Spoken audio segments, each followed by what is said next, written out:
Good morning and welcome to the Calaveras County Board of Supervisors regular meeting for August 8, 2023. If you can, please rise for the pledge to our flag. Supervisor Hubbard, can you please lead us? Thank you, Chair. I pledge allegiance to the flag of the United States of America and to the republic for which it stands, one nation, under God, indivisible, with liberty and justice for all.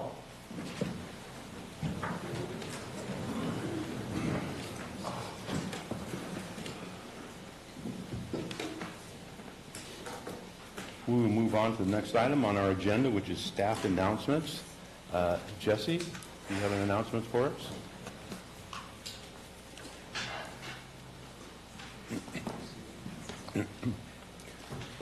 Sheriff, we're going to let Jesse go first. Absolutely. Good morning. Good morning. Chair Toffanelli, honorable members of the board, Jesse Fowler, Agricultural Commissioner and Director of Weights and Measures. I'm here today because National Farmers Market Week is August 6th through 12th, so this week. National Farmers Market Week is an annual celebration that highlights the vital role farmers markets play in our nation's food system. Coordinated by the Farmers Market Coalition, this year's celebration recognizes more than 50 years of farmers markets having influenced the ways Americans eat, shop, and connect their food to farmers and with each other.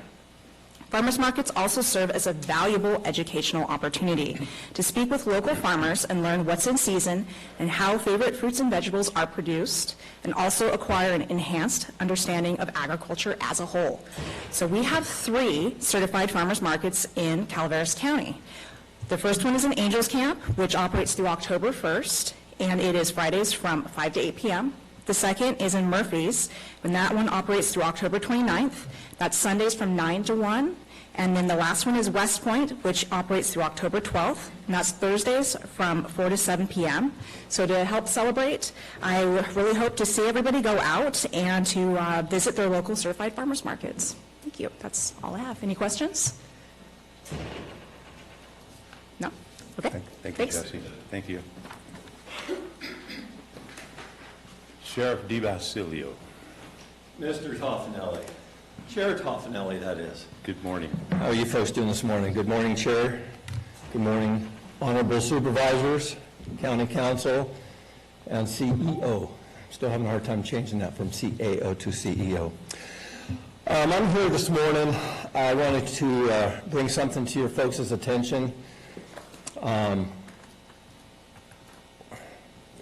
We have a staffing problem. We've had a staffing problem, and you guys know that we've had a staffing problem. But it's being exasperated at this point. We're losing people like there's no tomorrow. You folks approved a Correctional Officer 1, Correctional Officer 2 position, which has made a huge, huge difference in our staffing levels. I have 31 correctional officers. At one point, we were down to 20. And we ran between 18 and 20 correctional officers for quite a while. When you guys did the adjustment and made it to where we had a Correctional Officer 1 and a Correctional Officer 2, it gave them a bump in pay. It brought them up to about where Tuolumne County is right now, which we were losing people to. So it's made a big difference. We're now to a point to where our staffing levels are coming up. We're doing a lot of hiring. We have a lot of people that are coming in as correctional officers. So that's been a good thing. The problem we're having now is our dispatchers. We're at a critical level. I have a sergeant who was working as a dispatcher. I was out Sunday driving around, just being the sheriff, and I hear my sergeant running the radios on a Sunday. And he's one of my sergeants that usually works Monday through Friday, and he's on the radio a lot. I have allocated to me 12 dispatchers. I believe I'm down to 7 right now, could be 8. And to run that service 24/7, it doesn't work. We should be running with at least 2 people every day. On the weekends, we should be running with 3. So you can do the math. We're hurting for dispatchers. Amador County was in that same shape. They were down to 5 dispatchers, so they were in real sad shape. So I know that they just gave their folks an emergency 5% raise along with another 3%. to help get their correctional officer staff, because they're hurting for correctional officers also, and their dispatch. So we're in that same boat with our dispatchers, and we're in that same boat with our deputies yet again. We've been running with 9 to 11 deputies short of being fully staffed for a long, long time. I have some stats here I want to run off to you. In 2022, we hired 7, 8, 9, 10 people, and we lost almost all of them. In 2023, we've hired 9 people. With the retirements and the people quitting, we've lost 1, 2, 3, 4, 5, 6, 7, 8, 9, 10, 11 people. Some of those people, and that doesn't account for the amount of people we send through the academy. A lot of the people we've sent through the academy, which is 6, in the last 2 years, we've sent almost 15 people through the academy, and we've lost more than that. And it's all about pay. And I understand, you guys know I was the DSA president for 13 years. I understand the negotiation part, but you guys aren't fighting with the unions, any of the unions right now. You're fighting with the other counties and the other municipalities that are paying these people more money. Tuolumne County did a 20% pay bump in one shot. Our folks got a 17% over 5 years. We're still behind Tuolumne County. We're way behind Amador. We're behind everybody that we are associated with in the bargaining units. We're getting to a point where I may have to start cutting services. I may have to start cutting going to 911 calls. I may have to stop going to anything that's not an in-progress call. It's getting to that point. We just don't have the staff. I've got four detectives that are running themselves ragged. I talked to one of them this morning. I said, "Is your head out of water?" He says, "Well, my nose is." He's having a hard time. And it's right now, I feel pretty confident in saying that 98% of the people like their sheriff. There's always going to be the 2% that don't, because they didn't make them happy. But I think we have a very high morale as far as what goes on within the sheriff's office going right now. The problem is that they know that they can go elsewhere. In the next 3 to 4 weeks, I have 3 corporals and 1 sergeant that are leaving. Those are people that have a lot of experience and they have a lot of time in the community. And I told you guys this before, you step over dollars to pick up dimes. Every 10 deputies we lose is $1 million. Because from the time we get the application to the time they're a solo deputy, it costs us, with everybody's time involved, it's almost $100,000 per deputy. So there's $1 million that we're losing. And it's not just that money. What you're losing is the experience that these guys, these deputies that have time on, we're losing that institutional knowledge, not only of the county, but of the bad guys, where the schools are, where the banks are, where the hiding places are. You're losing that knowledge. And the worst part of all of this is we're losing the experience in the sense that now we've got a guy who's 6, 8 months, a year, year and a half, 2 years on, and he doesn't have all that experience that some of us that have been here for 4 or 5 and longer years, to know that when you go to this call with a guy with a gun, do you shoot him or do you try and talk him down? Now you're opening yourselves up to lawsuits. That's where the real big money starts kicking in. So in the grand scheme of things, if the deputies are making more money, we can retain them. We're at a 22 to 23% attrition rate right now, and that's ridiculous. Between the JBTC contract for the jail that I brought to the county, there's about $1 million a year that we're bringing in. And a lot of that money we haven't realized yet because we just upped those numbers. We went from 8 beds to 18 beds. We also have the jail contract with Shasta County, Tuolumne County, and Amador County. That equates to almost another $300,000+ a year. There's $1.3 million. I am asking you folks, and I understand the county is tight on money. I completely get that. But we need to start redirecting our focus on public safety. Because if we do parks and recs, that's great. But we start bringing people in from out of the county, our population goes up. I don't have the services or the people to tend with those services. It's going to be a problem. We want to put a new park up in Railroad Flat. That's going to be a problem. If I don't have the staff to go up there and deal with the homeless that are going to start living in there and the drug dealings that are going to go on and all the other problems that are associated with when people know that there aren't cops around. We need to get our staffing level up and we need to be able to maintain them. So again, I'm asking you to redirect your focus back to public safety to where it needs to be. We need to keep our constituents safe. And I can't do that if I don't have the staff. And if I can't keep the staff, we're going in a vicious circle. So, any questions for me? Thank you, Rick. Sorry to bring that upon you, but we're at critical levels. Thank you. Any other staff announcements? Nancy. Good morning, Board. Happy to see you today. Nancy Giddens, County Librarian. I have some good news, and that is to report about our summer reading and our summer lunch programs.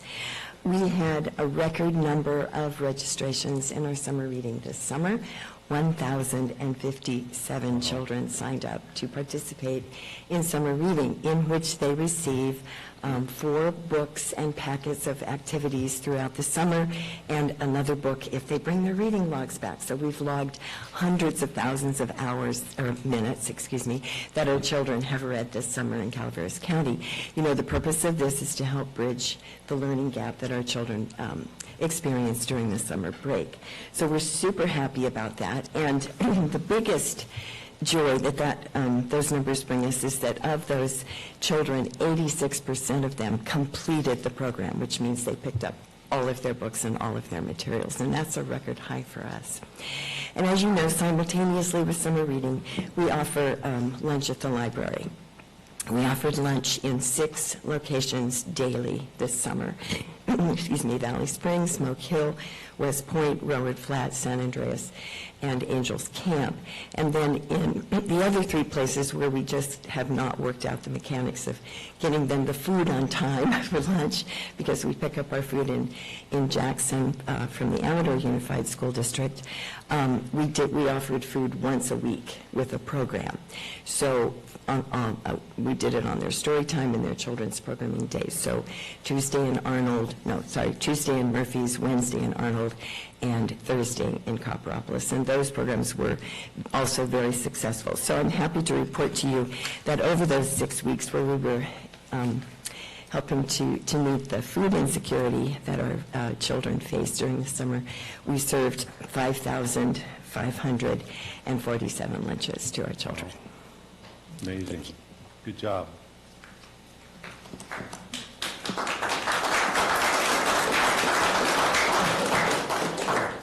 Are there any other staff announcements? Do we have anybody online? Yes. Let me move Brian up a little quickly. Yes, Lisa. Brian Galicia. Okay. Brian, Yes. go ahead. Good morning. I'm Brian Galicia with the Calaveras Veterans Service Office. Good morning, Chair Pipinelli and all of the board. I wanted to discuss this morning with you the fact that next Monday we will be beginning our first Veteran Women's Support Group. It will be at the San Andreas Library at 1299 Hunter Road in San Andreas. And that will be happening every second and fourth Monday of every month. Anyone interested in attending please feel free to call us at 209-754-6910, or you can reach out to Neil Parrish, who is hosting the group, at 209-754-6624. Thank you. Thank you, Brian. Do we have anyone else? There are no other comments online. No other comments online? Okay, with that, we'll move on to our next agenda item. This is a recognition and acknowledgement. It's a proclamation from the sheriff. Adopt a proclamation recognizing Sheriff Sergeant Lori Maury for 23 years of service to the residents of Calaveras County and congratulating Sergeant Murray on her retirement. And I will turn this over to Supervisor Huberty. Thank you, Chair. Whereas Sergeant Lori Murray retired on June 30th, 2023, after 23 years of dedicated service to the County of Calaveras, and has been a valued and well-respected member of the Calaveras County Sheriff's Office. And whereas Lori Murray's passion for being a first responder started through the Calaveras High School ROP program. And whereas prior to employment with the Sheriff's Office, she worked as a medic for approximately 14 years in Stockton and Calaveras County. And whereas she was hired by the Sheriff's Office in December of 1999, she was a sponsored recruit through the Ray Simon Criminal Justice Training Center Police Academy in 2000. And whereas upon becoming a deputy sheriff, Lori worked various positions within the Sheriff's Office over the years, including patrol deputy, Lake Comanche deputy, senior deputy corporal, field training officer, detective, and search and rescue team member. And whereas Lori's promotion to the rank of sergeant came at a time when the Sheriff's Office operated animal service, and she served as that division's lead and supervisor for several years. And whereas Lori was an integral member of the construction and transition leadership team for the new Sheriff's Office and jail complex. And whereas Lori was served most recently and continuously for several years as the sergeant and supervisor for the Court Security Division of the Sheriff's Office. And whereas Lori was consistently shown continuous dedication to the safety of staff and the public, and has coordinated site security assessments and security improvements while assigned as the Court Security Supervisor. And whereas Lori received several awards while at the Sheriff's Office, including, but not limited to, campaign service ribbons and unit citations, and she is a graduate of the Supervisory Leadership Institute. And whereas Lori has been a continuous positive influence within the Sheriff's Office and has exemplified her commitment to the community, department, and her assignments in her actions and accomplishments. Her tireless work ethic, professional integrity, and perseverance made her service exemplary. And whereas Lori's service has created a tremendous impact and her legacy will continue to resonate with the people of Calaveras County, the Sheriff's Office, and everyone who had the pleasure of working with her, Lori has enriched our county with a service and is worthy of the community's respect and recognition. With that, I'd open it to the public for any comment.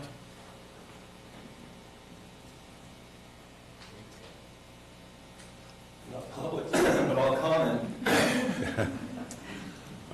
Lori's been a joy to work with, and the reason I'm the sheriff I am is because she was one of my field training officers.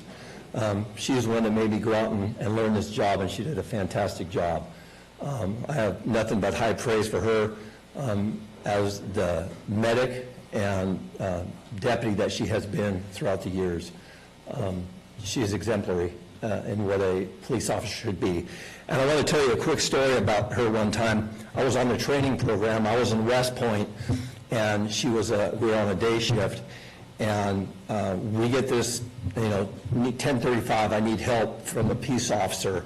So my corporal, that was in charge of me, John Black, who some of you remember, we go flying out of West Point to catch Lori to try and help her out. Well, she had a guy in handcuffs, but he decided he wasn't going along with the program, and he was about my size. He might have even been a little bit bigger.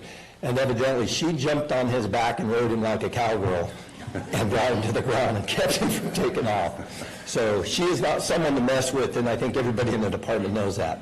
But that just shows you her dedication. She's a cop at heart, there's no doubt. So I got nothing but praise for Lori.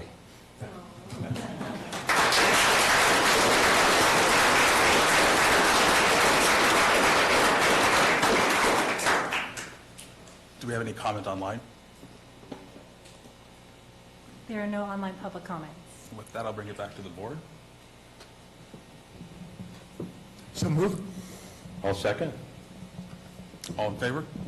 Aye. Now, therefore, be it proclaimed that Sergeant Lori Murray is recognized and honored for her unwavering dedication during her 23 years of service at the Calaveras County Sheriff's Office and for the residents of Calaveras County.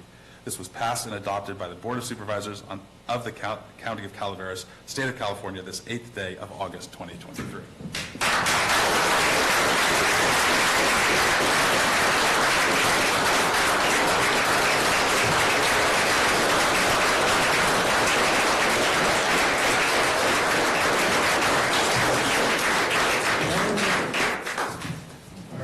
Wait, we need you to say something, Lori.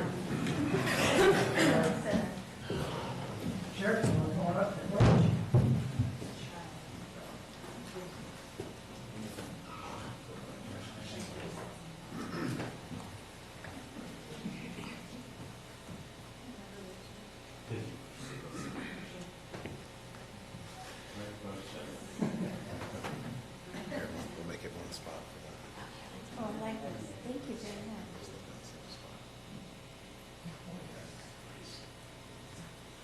Say you finally get a day off. Thank you so much.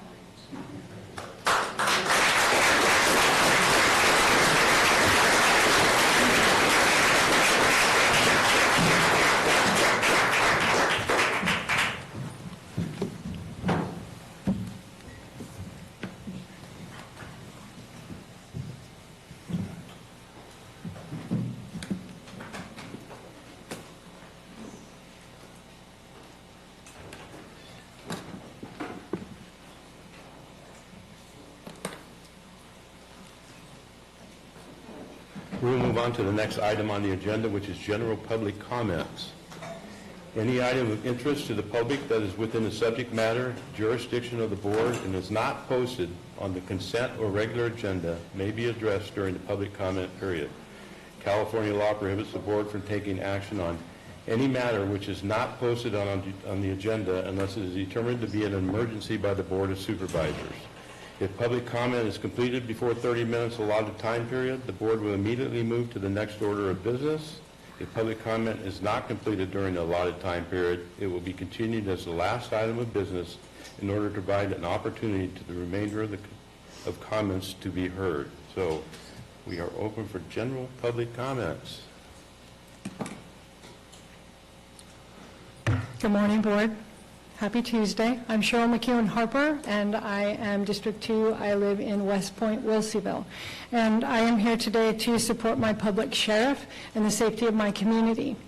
We had a Dollar General put in, and we've had several carjackings. We have high-speed chases that go through our town, because if you're trying to get away from the police, the best place to run is through our town.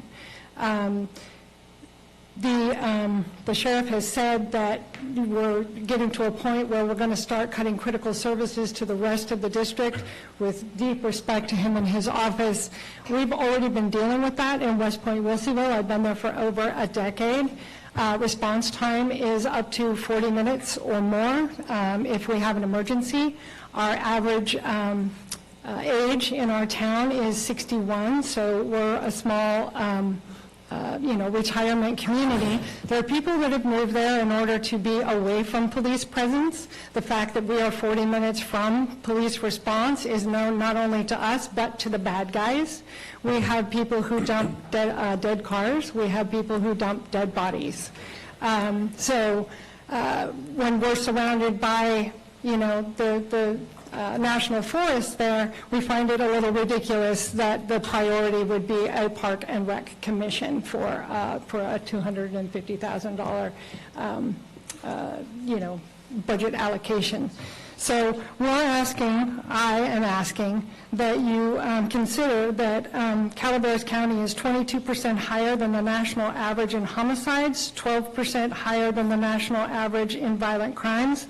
Specifically, let me find my little spot here, I apologize.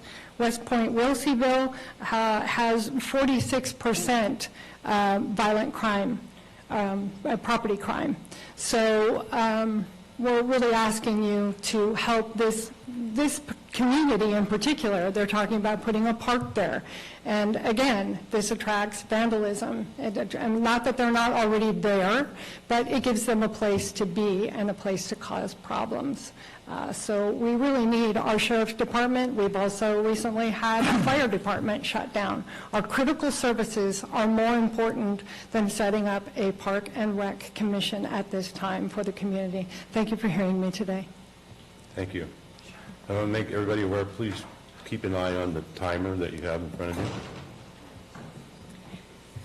Good morning, Vicki Ranke, Calaveras County. I just wanted to make a comment on the sheriff's report that he just gave and how important it is to the community. It's true, you know, the law enforcement, our safety should be your number one concern as board members. That should be your number one job. That's why we pay our taxes. We want to know that we're safe. Yes, we understand that this county isn't rich, and it's a big spread of land that we have to cover, but it should be your number one priority. There's got to be things that you could cut in this budget that you could pay law enforcement. Our son is a police officer in Sonoma County, and sadly, I have to admit it, because at his age group, money is important. They're going to want to buy a house. They're going to want to have a family and be able to take care of them. So it's huge. And when I hear this county say, well, it's the job, it's really not the money.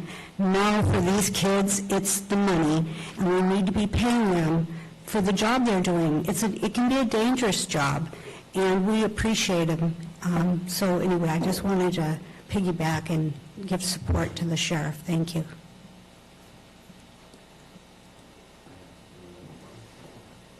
Good morning, Chief. Good morning, Rich Dickinson, Fire Chief, Calaveras Consolidated. Thank you for giving me the opportunity to talk. I think all of you know where I'm at. You know, I'm the one that has the closed firehouse. I've been on every news station in Northern California. Tough time for me. But I'm not here to talk about that. I'm here to advocate for the sheriff, the deputies, you know, the line personnel. We're in tough times. I can't recruit anymore. Where we were, and this is what's going to happen to them, people wanted to work here. We were staffed, even though we had a closed firehouse. Where we are, the Valley Spring Station is browning out. The community's not happy. I do have a lot of support. There's the naysayers. They point the finger at me. They point the finger at the firefighters. They point the finger at the county. They point the finger at the state. They point the finger at the federal government. Where we're going, for me down there, I don't know. You know, but I know a lot of you live in our community. And I feel as I failed. And that's how the sheriff's going to eventually feel. Because my job, when it's their worst day, to be able to put a fire truck in front of their house. What I need them. Everybody knows what goes on in Valley Springs, Rancho Calaveras. The extended times when we're staging for a suicide, for an assault, a dead body, fights at Comanche, fights at Hogan. I need them back. So I don't want them to be where I'm at, all right? I hope everybody understands you have an incredibly difficult job. I understand that. When I reached out to the feds, I tried to get a SAFER grant. They told me no. I tried other grants, tell me no. I tried to get a tax measure, get beaten up. Well, guess what? I'm a taxpayer too here. So it's going to affect me. It's going to affect the people that live with us. We can't recruit. We can't retain. It's a great place to live here, but it's about self-worth and putting food on the table for the worker. I do it for the love of the job. They do it for the love of the job. But at the end of the day, you got to put food on the table. And if you're not going to put food on the table and you're not going to take care of them here, they go somewhere else. I just lost yesterday. Tegan Dornbush would have never left. 12 years in our department. Went to Manteca Lathrop. I have lost 40 firefighters in 7 years. I got 34 seconds. Luckily, the news media supports me. I know a lot of you up here live in my district too. I want to take care of you. They want to take care of you. But it comes down, people say, live within your means. You're crying wolf. Well, guess what? The wolf is at the front door now, all right? And I got a banner hanging up there, and I took some shots for that. But you have to know that the firehouse is closed, because like them, when they're in trouble, they pull right up to the firehouse and they dump it off. Anyways, help them. Please help them, because I don't want them to be where I'm at. Thank you.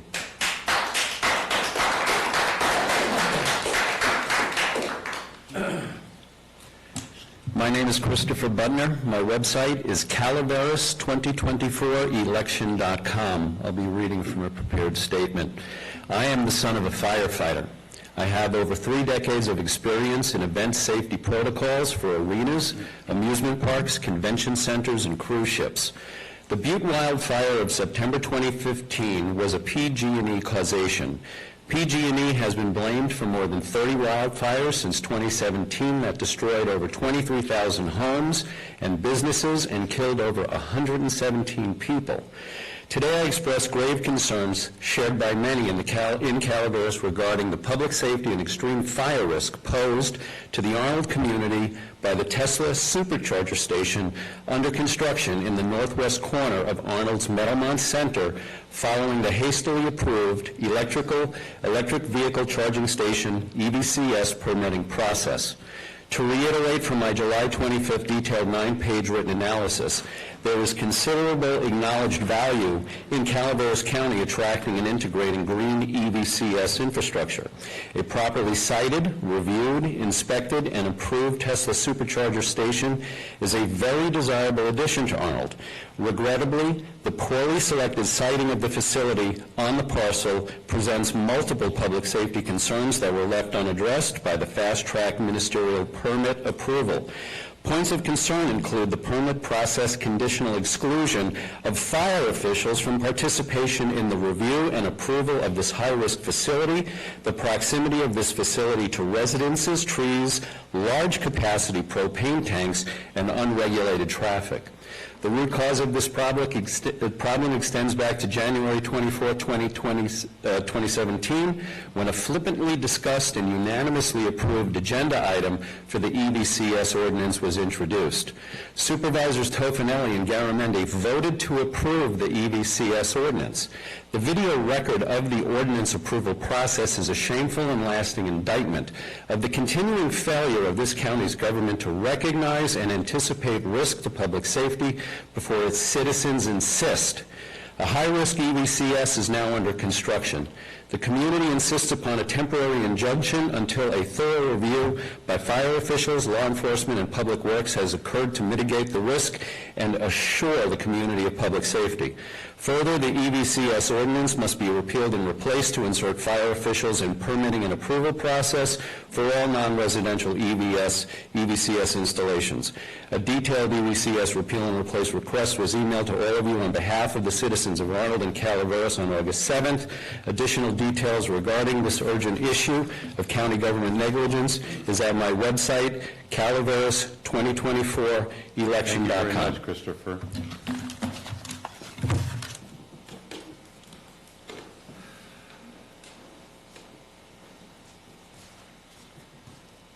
Good morning, Board. Bill McManus with the Calaveras Project. As I was going through the agenda today, which is going to be pretty extensive, there's a lot of things that there's webs that kind of tie a lot of these items together that we're going to be going through. So I thought I might recap something at the beginning that we can refer back to. At first I thought naming it original sin, but that's too extreme. So what I've named it is the original fraud. We need this frame to speak to several issues which will be touched upon as this meeting unfolds. 1795 and Measure C were the original fraud, developed with premeditation and malice aforethought to fool the public, to fool the voters. Since then, Measure C, the board action has been to reduce taxes for pot growers by 60%. Not too long ago, you increased taxes for every single homeowner in this county for the solid waste fee by 85%. So now we know where the loyalties of this board lie. And as we go through the agenda today, a lot of issues are going to come up, a lot of statements are going to be made, and I would bet that on at least 50% of them, you can draw a straight line from the results, from the comments, back to the original fraud. The people of this county deserve to have better. They were fooled on Measure C, and we're not going to be fooled again. So, like I said, we've got a lot of work to do today. I appreciate your time and attention. Thank you.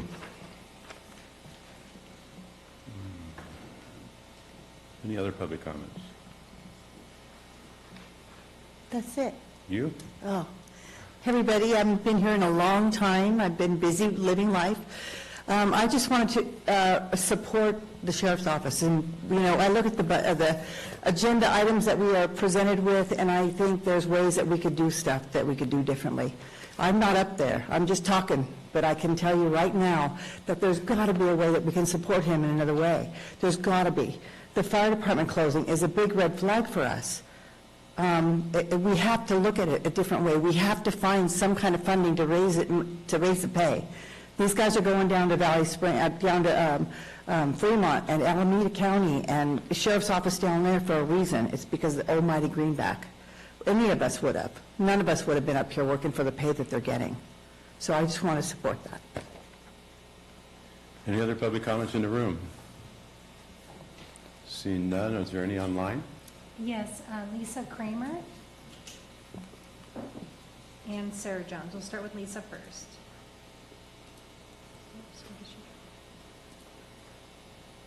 Lisa? Yes, can you hear me? Yes. Okay. Can I go ahead and start then? Yes. Okay. Good morning, Board. Thank you for allowing me some time to speak this morning. My name is Lisa Kramer. I'm a full-time resident here in Arnold, and I've owned my home here for about 9 years. My home is directly across the street from the back of the west end of the Meadowmont Shopping Center where the Tesla charging station is being built, and I have serious concerns about the chosen site for the charging station. I'd like to start by saying that I'm not opposed to an EV station being built in Arnold or even at the shopping center. I just think that the charging station could be beneficial to the community and to the visitors who come here. However, the site for this build seems to have been made poorly and a permit issued without oversight or thought to community fire safety, the environment risks to the adjacent site or the people who live here. If this charging station was being built out front of the shopping center, along the highway in plain view of the public and travelers, with easy access on and off the highway, where there is more than ample space to do this safely, away from the densely forested, quiet neighborhood and easy access for emergency vehicles, the build would make perfect sense and I would be applauding this effort. Instead, the opposite is true for all of these factors. The charging station is being built hidden from view and tucked around the back of the shopping center, which is not easily accessible, and it's out of sight of drivers, a location that's problematic for a variety of reasons. Instead of cheering this addition to our community, I find myself learning more each day about a variety of potential risks given this chosen site and what it would mean to those of us who live in Arnold, as well as my own home. I have 3 main topics of concern that I'd like to address. The first one is fire risk of car and charger fires. The risk of one of these vehicles or the charging station itself catching fire is absolutely terrifying, especially where the station is being built. It's so close to the trees and the homes here. This would not be an issue if the station were being built out front because there's so much clear space around the front of the shopping center, far fewer trees, no residential homes, and plenty of room for emergency vehicles. The second one is the egress. There's only a one-lane road around and behind the market, and it's used for delivery vehicles for all of the businesses located within the shopping center. It's only a matter of when, not if, collisions occur while attempting to access this area. Winter and snow issues will make this egress issue more challenging and just exacerbate the problem. Lastly, unlimited 24-hour access to the station, which would be unmanned, would mean that people are using the station around the clock for a minimum of 20 to 30 minutes or longer. I'd like to know if there are any plans for mitigating the effect this has on neighboring homes with regard to light and noise pollution. If there is a plan for public restrooms to be built, trash receptacles installed, access to air and water, these would be standard items at a regular service station. correcting these issues before they grant us. I'm sorry, Yes, but your ma'am. time is up. Oh, okay. Well, thank you for your time. I do appreciate it. Thank you. Do you have any more? Yes, we do. One more, we have Sarah Jones.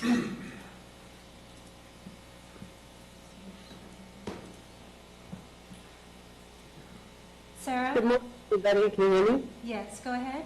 Hi, thanks for giving me the floor. I'm Sarah Jones. I'm a homeowner in Arnold. I've been a homeowner for 7 years. And I just wanted, first off, echo the sheriff, fire chief, and the citizens who spoke today, sharing their concerns that safety is the #1 priority for Calaveras County residents.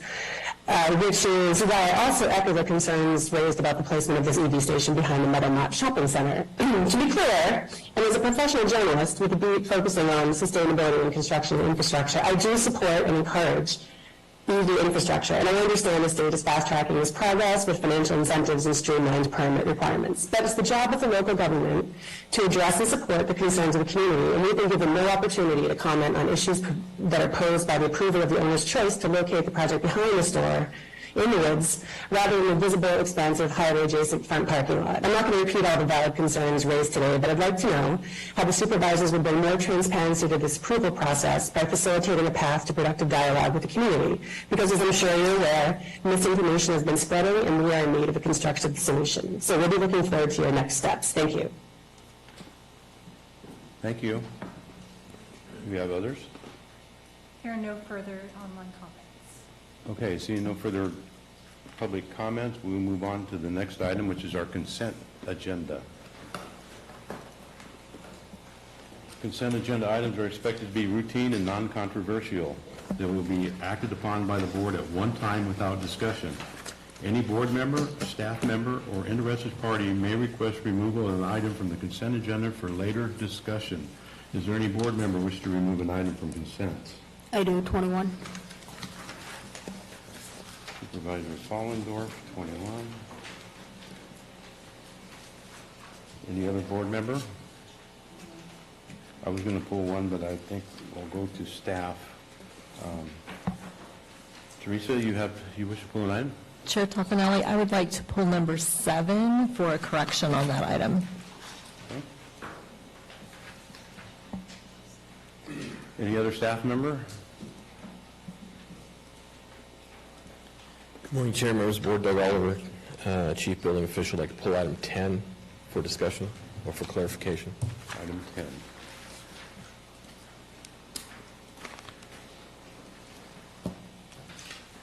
Any other staff member? Anybody online? There are no online requests. Okay. Any member of the public wish to pull an item? You need to come up to the podium, please.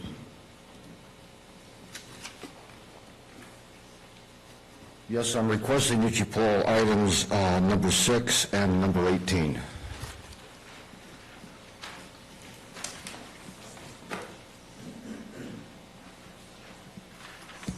Yes. Items 5 through 8. 5 through 8. Well, 6 and 7 have already been pulled, so. Yeah, okay, so we'll So you do want to more. pull 5 and 8? Yes. Okay. Any other member of the public? Is there anybody online? There are no online requests.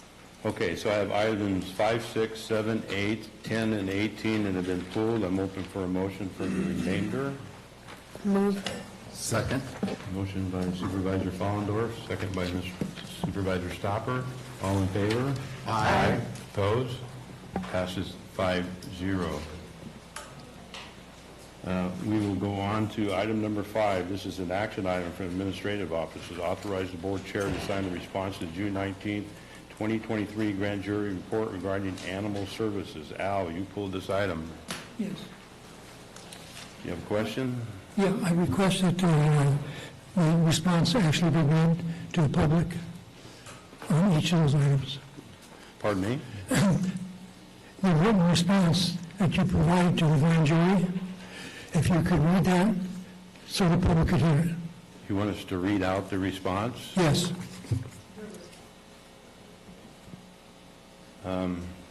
I'd have to ask the rest of the board on that. Is there any other public comments?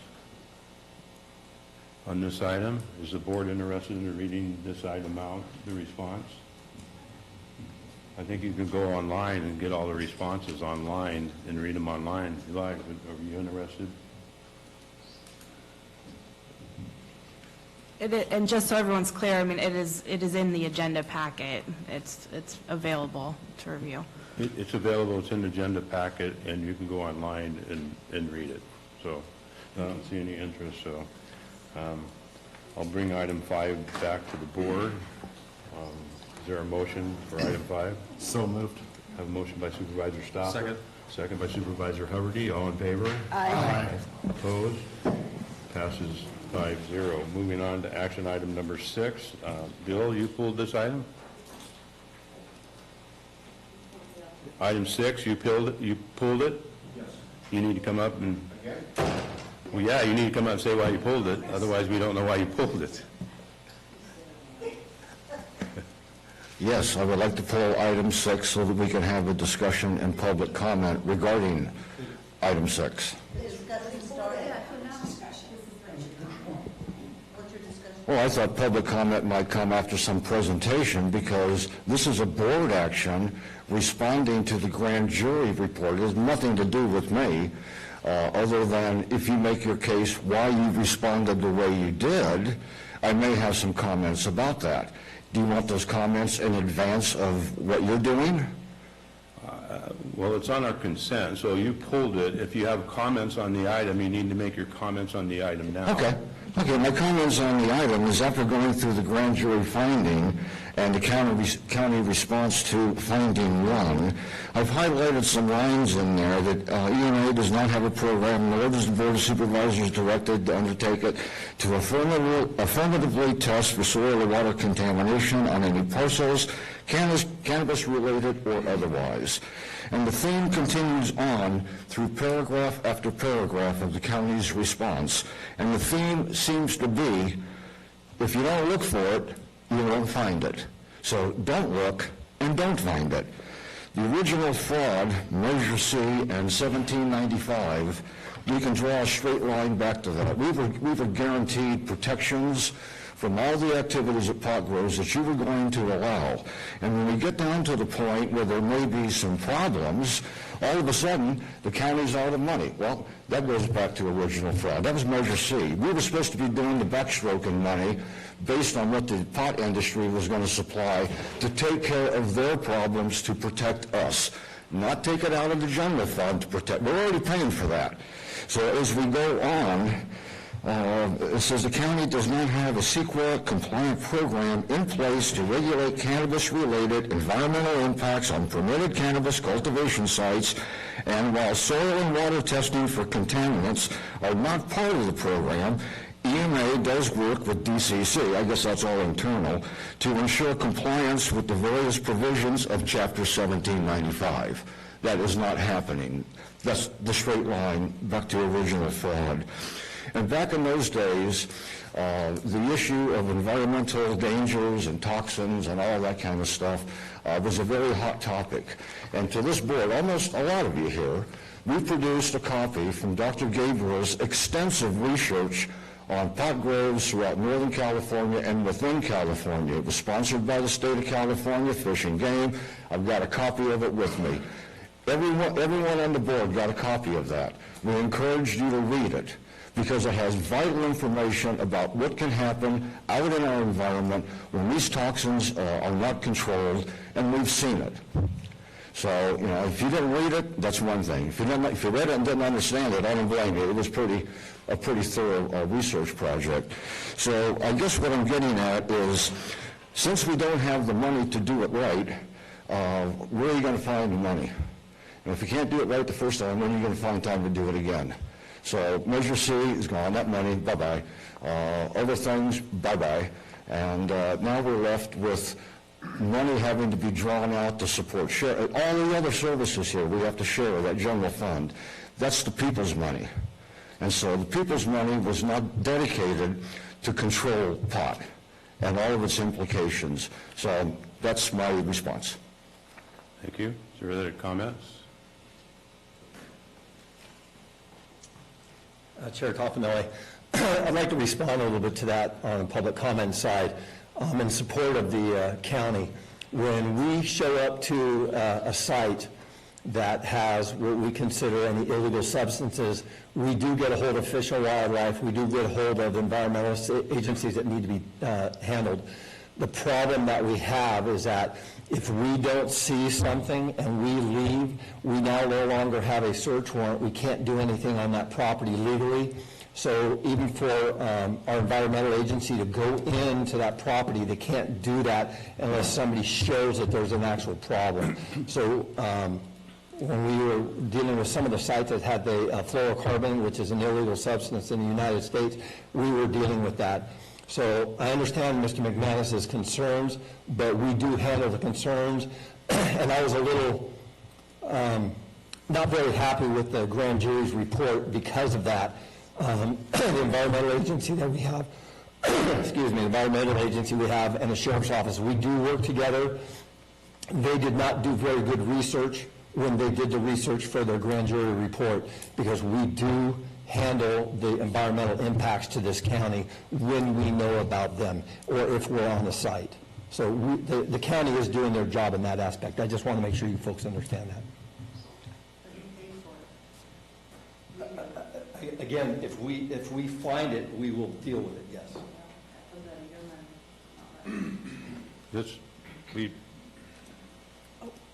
No, go ahead, Vicki. I'm trying to. Okay. Yes, we also wanted to request number 6 to be pulled. Vicki Ranke, Calaveras County, and I'm speaking on behalf of the Calaveras residents against commercial marijuana, Crackham. And we asked to pull this item so we can comment on the report and the response that was given by the county. First of all, complaints to the grand jury come from concerned citizens. So this was citizen-driven. We find that the grand jury report valid and agree with most of their evaluation and findings, but we found that the county's response was quite inadequate in a lot of places. So I'll go over just a few of the highlights. When the program began in 2019, the county assured the residents that marijuana cultivation was going to bring in millions of dollars to the county general fund. Under direction of Peter Miller and Albert Alt, a Department of Cannabis Control was established along with a budget that was going to cover the costs for staffing, code compliance, Division of Cannabis Control, etc., so the county could administer the program with proper funding. But as we all know, all the big dollars that marijuana was going to bring to the county didn't happen. Along with the Board of Supervisors voting to give the growers a 60% tax break, it is no wonder the county has no funds to administer this program, which we were all promised. Oh, don't worry, we're going to cover the cost. It's not going to cost the county anything. And the people were all concerned about all of this.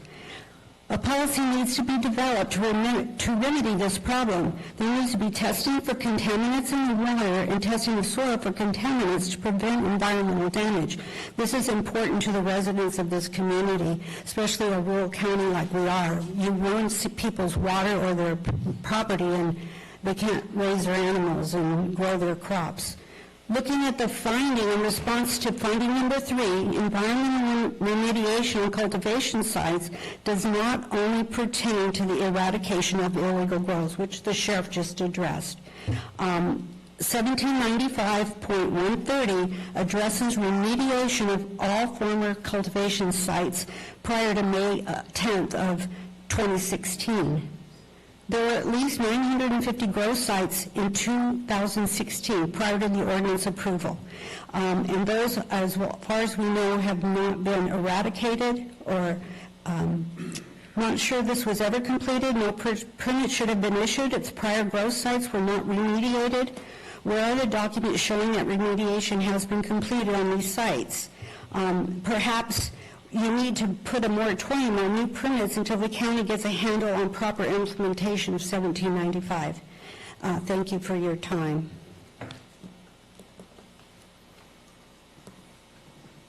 Mr. Sakowia. Good morning, Board, again. And the taxpayers are really appreciated. We have a good Sheriff's Department and also a good Board of Supervisors. It's two blessings. On the grand jury report, I don't think they were able to find any testing anywhere for consequences of marijuana. There was no stream testing, no well testing, no soil testing, nothing.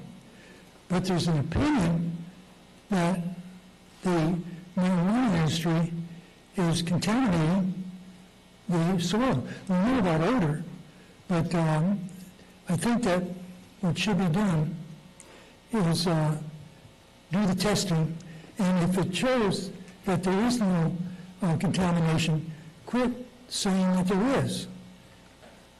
Thank you.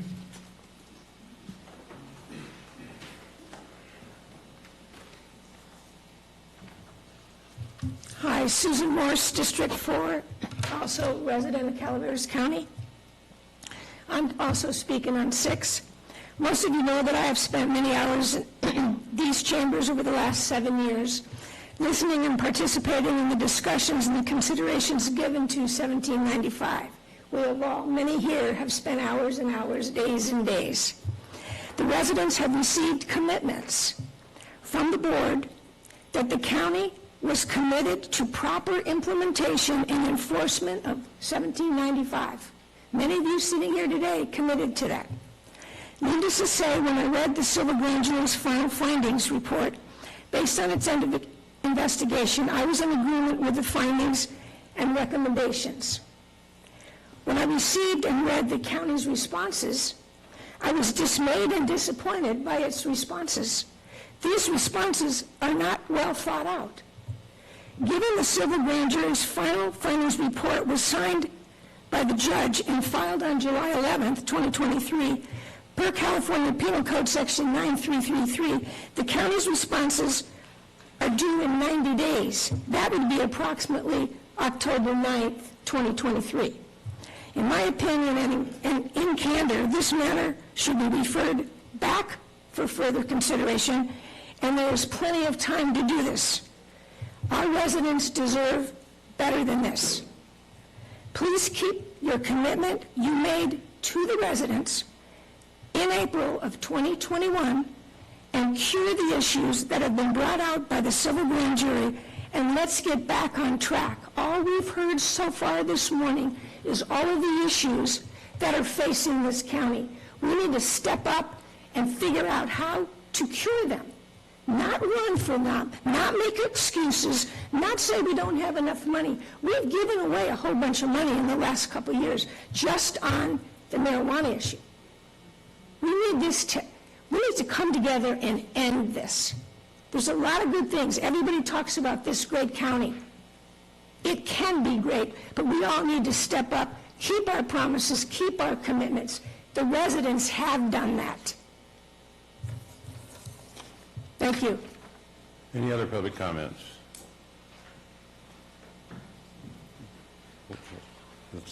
Let's get through public not staff yet. Let's get through public comments first, and then staff can reply. Any other public comments? None in the room. Is there any online? There are no online public comments. Okay. Doug, you want to comment?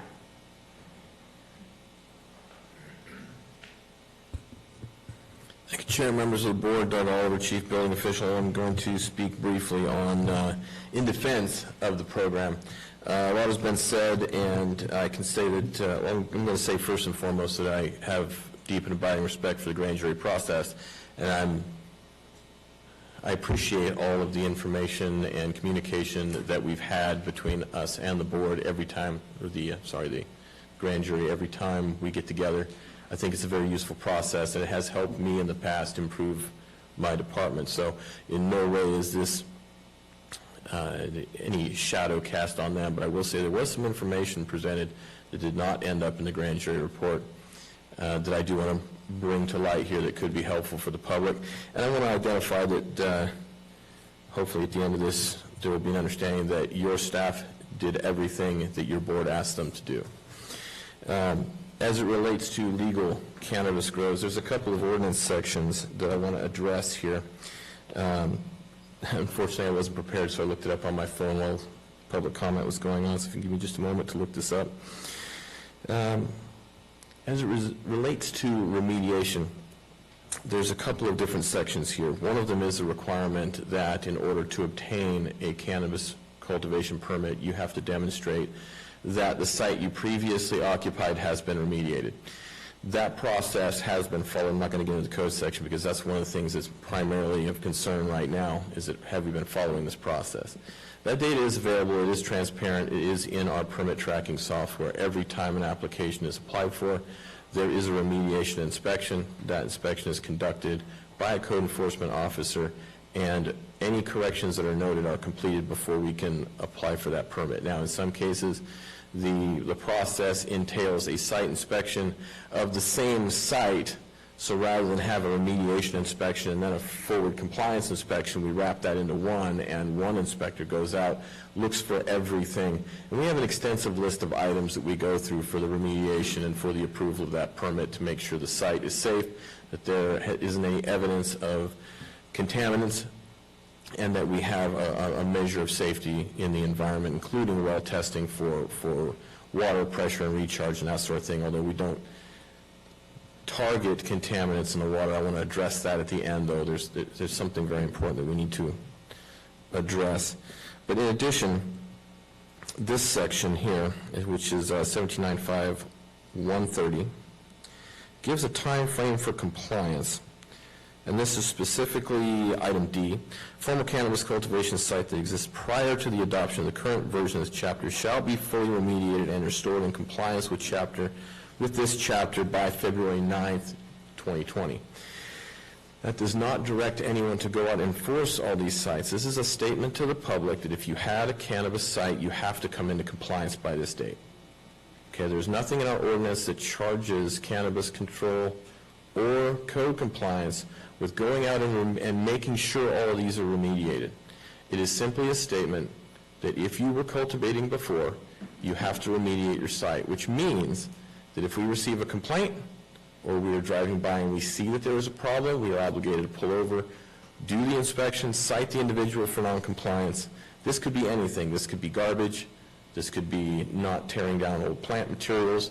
It could be potentially, a chemical spill or something like that. But if we see it, we would be charged with pulling over and dealing with it. But it does not charge us with going out and remediating 1,000 some odd cases. But what this ordinance does do is require that if someone wants to get a permit to continue cultivating, they have to show proof that they have remediated. And then from there, it's a code compliance issue based on our observations in the field, not necessarily a proactive system similar to the other cases that we have. Now, as it relates to determining if there are contaminants, there's nothing in the ordinance that requires soil testing on every site. Similar to every other violation that we enforce throughout the county, it wouldn't necessarily be appropriate to target a person and say, I want you to, let's say, you put that roof on your house without a permit. I want you to remove that entire roof so that we can see that the substrate was done correctly. Okay, we could do that, but that's unfairly looking towards a contractor and saying you don't know how to do your job. Maybe not the best example, but in the course of code compliance investigations, we do our best to identify if there is evidence to suggest that there is a form of contamination. And once that has occurred, then we trigger environmental health, industrial hygienists, other individuals who go out there and do a deeper test. If we don't see a violation on the site, we don't assume that there is a violation on the site. We assume, similar to everything else, that there's innocence rather than assuming guilt. Okay, so I have been out on sites for remediation and found that there were mistakes. Yes, sometimes they haven't fully remediated their plants, sometimes they haven't cleaned up their garbage. In the 3 years that I've been involved in this program, I have yet to find anything that would lead us to believe that there were any type of illegal pesticides or other contamination. Now, these are the sites that we've seen, fair enough, but that also brings up the question, if there is a concern that we need to see the remaining sites, one, do we have evidence to suggest that we do need to go see it? And at this time, our office hasn't seen it. On the other hand, if there's still an overriding concern, your board may direct me in a later meeting to be proactive and go after these sites. We could discuss that. I have no objection to that. On the I believe it is the 26th of September, we'll be bringing you a cannabis presentation where we are going to update you on the program, make some recommendations for streamlining the program and increasing some restrictions in areas where we've seen that there are problems. We can include this item if you wish, and we can bring this forward to see if your board has an interest in doing proactive remediation of the remaining sites. At this time, your board has not given us that direction, and I can safely say that we have followed your direction to the letter, and we have the proof in our permit tracking to justify it to anyone who wishes to have copies of that. Any questions? Come to my office. I have a couple of questions. Al said when the grand jury did their inspection and had their interviews and so, he said that there wasn't a single copy of any soil being looked at, any water, any wells, or anything being looked at all. So some of the things that you just said, that if we see it, we'll do it, you're saying you've never seen anything on any of them, even the illegal grows, that would warrant any soil testing or any runoff water into a creek or any runoff water onto the property itself that may somehow possibly could be tested? Well, speaking specifically for the licensed grows and the remediations that we did as a result of those applications, in my experience, we haven't seen anything that would trigger those testing requirements, which means that we wouldn't have that information because we didn't see a reason to require it. There were no violations evident. If I recall in the ordinance when it was passed, there was well testing requirements prior and during the grows. I think one was immediately before they started growing, and then the first year, and then the fifth year, that there was a requirement in it to be tested. That is correct. There's well testing, but it isn't for contaminants. It's for water recharge and for capacity. So you're saying contaminants wasn't in that requirement? Not to my understanding, no. It wasn't taken out of it either. It just said well tested. That's correct. So the possibility of there could be some long-term contaminants filtering down into the groundwater, the possibility is maybe we should at least look at testing some of them randomly at some point for some contaminants and put some of this to bed. I'm in agreement with what Al is saying. There's still continuing going out there. If we can show that we've done some of this and there is or there isn't, then I think we have the opportunity. And again, it doesn't specifically say not to test for it. It just says well testing. So no, it is specific, actually. It's specific to drawdown, head height. It actually is somewhat specific on whether it's no, it is specific. No, I'm not talking. You have the ability to talk whatever you want. I'm just trying to, the public saying something to you. It doesn't specifically exclude it, though, is what I'm saying. It doesn't exclude it, but it doesn't include it. And typically, once again, innocent until proven guilty, we normally don't require an additional measure unless we see that there is a potential or evidence that there is an issue. So if your board wishes, I can add this to my presentation in September, and we can discuss this item and see if your board wishes to move forward with randomized testing for contaminants. But once again, that this is placing an item on an industry that's already the most strictly regulated industry in our county.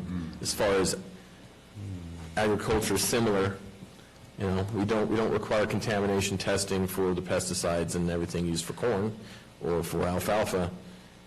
If we're going to move forward with this, I would prefer that we can bring your board some form of evidence that we have a contamination concern in the county that needs to be mitigated. But like I said, your board can direct me to bring this forward in September. I'm happy to provide any information that we can find, and we can have a discussion. If your board wishes for me to do those contamination testing standards, we can put that together for you. Chair Toffenelli, I just noticed that we need to make a correction on this item because the original presentation was scheduled for August, but it will now be in September, so I need to correct that in the response to the grand jury, that the presentation will take place in September. Okay. Thank you. Okay, any other board comments? Yes. Supervisor Stopper. I want to thank Mr. DeBasilio for coming up and clarifying what his part in it is, and also Mr. Oliver, because there's a stuff here that everyone's failing to measure or take into account. When the state put forward the state guidelines, Doug, this is part of the questions. Can I get over that? For the state guidelines for commercial cultivation, when it comes to legal grows, they also put forward a vast testing system for the actual item that gets sold on the market that has to go to a lab, and it tests for certain types of things. And then there's a list of allowable pesticides and allowable nutrients that are allowed to be used on those different sites that they have to abide by on each one of those. And with that, they have to follow those through the state. Now, that's not a requirement by us because the state's already has the list, and they're the ones that send in the lab testing, correct? Yes, in addition to that, they do have to file for a pesticide license through our agricultural And we have a division. list of what the pesticides are on hand through the environmental. Correct, and the hardest part here is that they're not allowed to use any pesticides that are off-label. I can't, and the issue is almost no pesticides are tested for safe use on cannabis. So even your basic stuff you'd see on other agricultural sites, they cannot use on cannabis. What we have found in our experience that primarily they're using things like soybean oil and citric acid, which is vitamin C. I mean, it smells weird and they're spraying it, but the fact of the matter is, it is only a hazard if it is concentrated and you get it on your skin, you could get a rash. Other than that, once it's dispersed, it's biodegradable and technically not considered even a pesticide. It's strictly regulated. Very strictly regulated. Yeah, with that, to follow up, in the case of illegal grows, when your code compliance goes onto a site that actually has a search warrant that Mr. DeBasilio's alerted you to, when there is a worry about hazardous waste or things that are being used in an illegal situation, first of all, we deal with our hazmat, but also there's you contact Fish and Wildlife and you contact the EPA. And it comes to stream contamination, the Fish and Wildlife, because I deal with this through the water agency, is the one that actually facilitates testing on any tributaries or creeks that may be partial runoff at that time. And they're the ones that are oversight on that and follow through with any type of liability when it comes to the landowner and Correct, and going further, the sheriff could probably speak better on this, but the way the regulations are written, it behooves us to find these violations because cultivating illegally is a misdemeanor, but there are 13 some odd enhancements that make it felonies. Using off-label pesticides is a felony. It makes the cultivation a felony. Killing wildlife on site, you have evidence of that, that's a felony now. If you have firearms on the site, it enhances it from a misdemeanor to a felony. So it behooves us to contact these agencies in order to enforce on these illegal grow sites. And our sheriff's office and our code compliance department or division have worked very closely in every one of these sites to capture every violation, because the way the ordinance is written, every violation of every ordinance code within the scope of a cultivation site is a violation of 1795. It goes directly to citation or can go directly to citation. And if you get a citation and it's upheld in the appeal process, you cannot grow. So it behooves the licensed growers to not violate anything on their sites, because when we find it, it could keep them from growing ever again. across the entire state. they lose the Well, license. in this Well, county. in this county, but the state law also says that if they lose it in this county, they could possibly lose any other possible license throughout the entire state at that time, too. Right. Unfortunately, I'm not, the rules are continually changed, so I'm not entirely up to date on the state process. I focus on what we can do here. Absolutely. But, these things we just talked about were concerns when I read the grand jury report that weren't partially included as for the whole, and I understand the concerns of the grand jury, and I respect those. But, the whole picture in these different parts with Fish and Wildlife, the state law, and everything else were not included in that report. I guess I just want to add, the long and the short of it is the reason why there was no information to present is because it wasn't there, not that we weren't doing the job. In addition, no general fund money is going into this cannabis program. That's the other thing I want to point out. There may be a misunderstanding. Maybe that tax money is paying for it, and not the cannabis program and not our code compliance program. These are funded through the fees that we charge and the case management fees that we charge. So there's no tax on the general fund. Supervisor Hubbard? Chair, I just wanted to ask, is it possible that we could postpone this response until after the presentation in September? I think we have 90 days, and that would be September 22nd would be the 90th day, so I don't know when it's going to be presented to us. Is it before the 22nd? I believe it's September 21 is when the board's response is due to the presiding So it's the judge. 20, so we're not. So prior to the presentation. I would be in favor of that myself. Just look at some other things that are going on. I have some- No, I'm sorry, to be clear, the response is due to the grand jury on September 21, and my understanding is that the presentation is scheduled for The 26th? after that. I believe it's 26. It's the last meeting in September. Well, apparently not. There's no way we can move that up to the first week in September, the first meeting in September. I have no objection to that. Just, we'll have to jump to and get a few things added. So if our building official is able to make that first meeting in September, we certainly would have no objection to doing that, although the budget will be on that day as well. I'm available if council is available. I'm willing to put in the extra work in a day. Okay, I am too. Jack? Okay, so we can move this to the first meeting in September and give us a chance to look a little bit more at some of these things. I do have some questions in the meantime that have come up that I think I need to address with Doug, maybe for the preparation.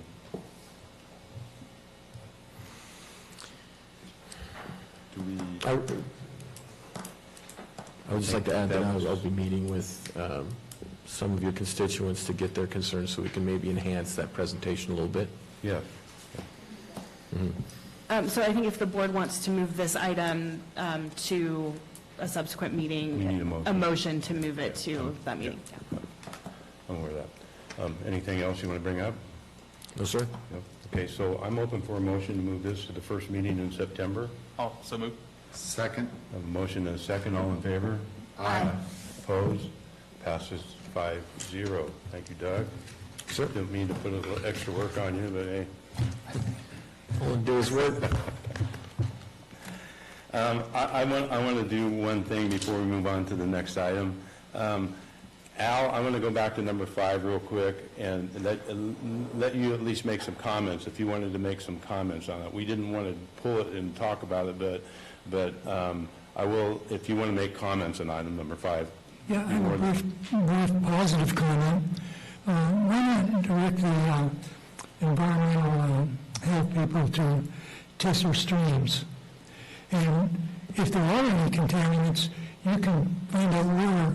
This is on item 5, animal services. Oh, okay, animal services. Yeah, you said you wanted to have a discussion on it, and we decided, but you still have a right, if you want to make any comments on that report. No, I concur with that report. Okay, thank you. All right, so we move on to item number 7.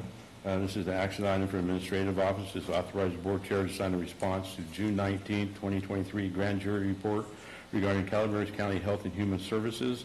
And Teresa, you pulled this one?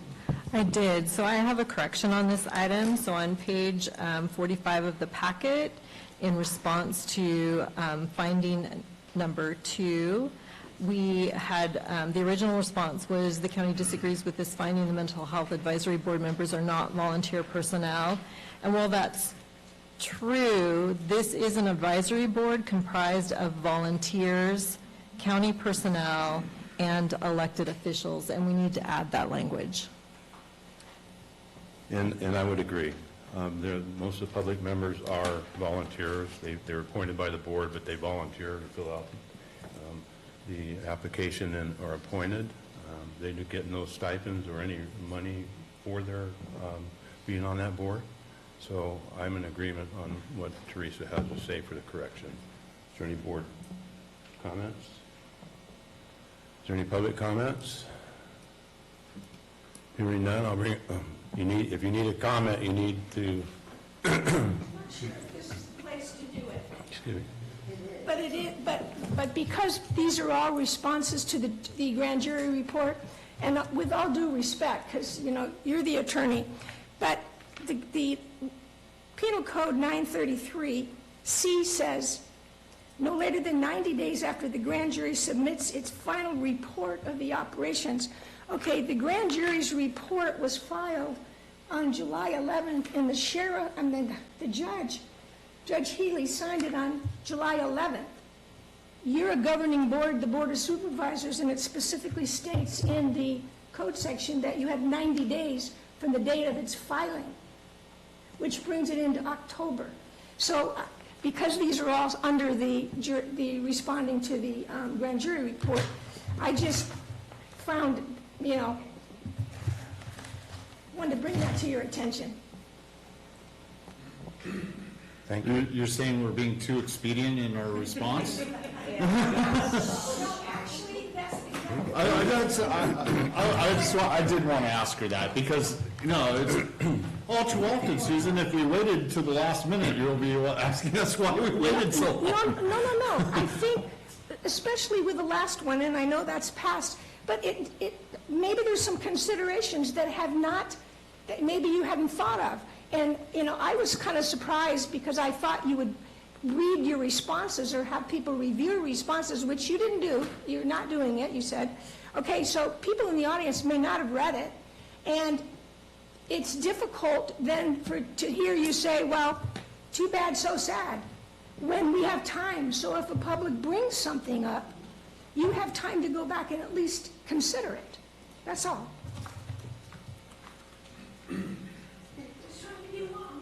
No, miss. I'll make the motion if you're ready. Okay, well, we're on to item number 7, and yes, I'm looking for a motion, unless there's any other public comment on this item. Is there any online? There is no online public Okay, so comment. I'm bring it back to the board. I'm open for a motion. Before I make the motion, Susan, hear you, and very good point. I think we did take that into consideration with the last item, and we did extend that because were questions brought up. This one, there weren't any questions brought up, so at this time, I would like to make a motion as amended. But good point. Thank you. Second. I have a motion by Supervisor Stopper, second by Supervisor Garamendi. All in favor? Aye. Opposed? Passes 5-0. Move on to item number 8, which is an action item for Administrative Office. Authorize the Board Chair to sign the responses to the June 19, 2023 Grand Jury Report regarding Calaveras Office of Emergency Services and Fire District. Al, you brought this one up. You have comments?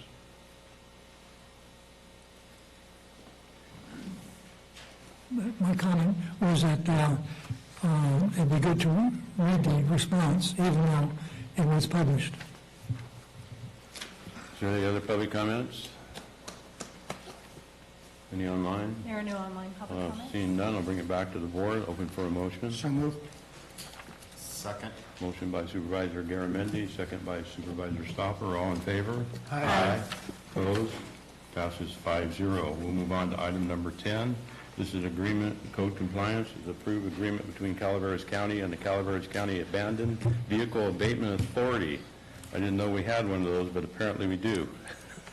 to release funds to the county for purposes of contracting with Sam Berry Towing to tow AVA qualified abandoned vehicles in an amount not to exceed $40,000. The time period is July 1st, 2023 through June 30th, 2024, and to authorize the board chair to execute the vendor contract. Doug, you're up. Good morning, me again.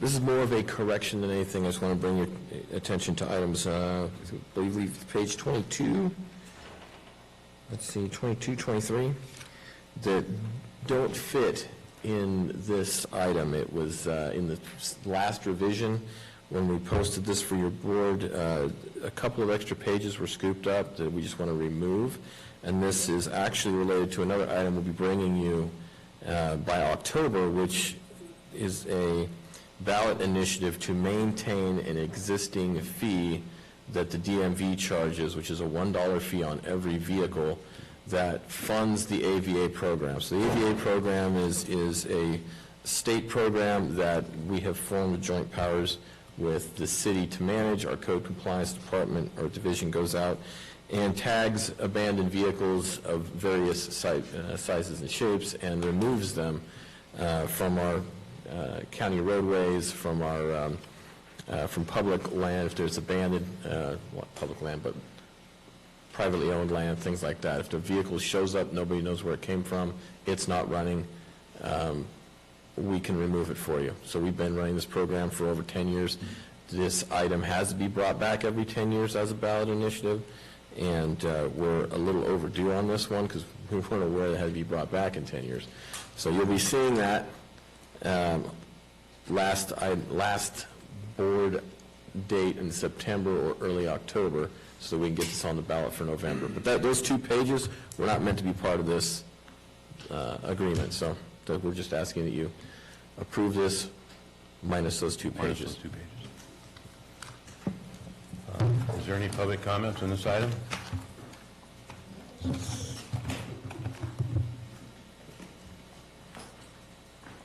I'm not sure how this works, but I will tell you, I live in Angels Camp, and we had a vehicle abandoned in front of our house for, I think it was about 6 months. I could be wrong. When we called the local police department, they said, call the sheriff's office. I would tell the sheriff's office, and the reason is all kinds of strange people were coming, doing things to the car, throwing eggs, doing kinds of stuff. Coming knocking on my door wanting to buy the car, and it happened to be a very nice BMW, so it ended up being, a lot of people wanted it. So finally, I got a hold of the chief, so he said, okay, we'll come and deal with it. So they came and got it. Sam Berry came, they dealt with Sam Berry. I don't know if they got it or, yeah, I think they did, they towed it. And in the meantime, they said the same thing. We have no money. We don't have any money. And the sheriff's office told me, you ran out of funds. This was last year. You ran out of funds, so the cars just sit there abandoned. The neighbors were washing the car, so it didn't look so bad. So it was really drawing attention that we've never had in our neighborhoods. So I'm supportive somehow figuring out how this works between the county and the city. Not only that, but that we figure out a way to get Mr. Berry to get the cars out of the way. That's it.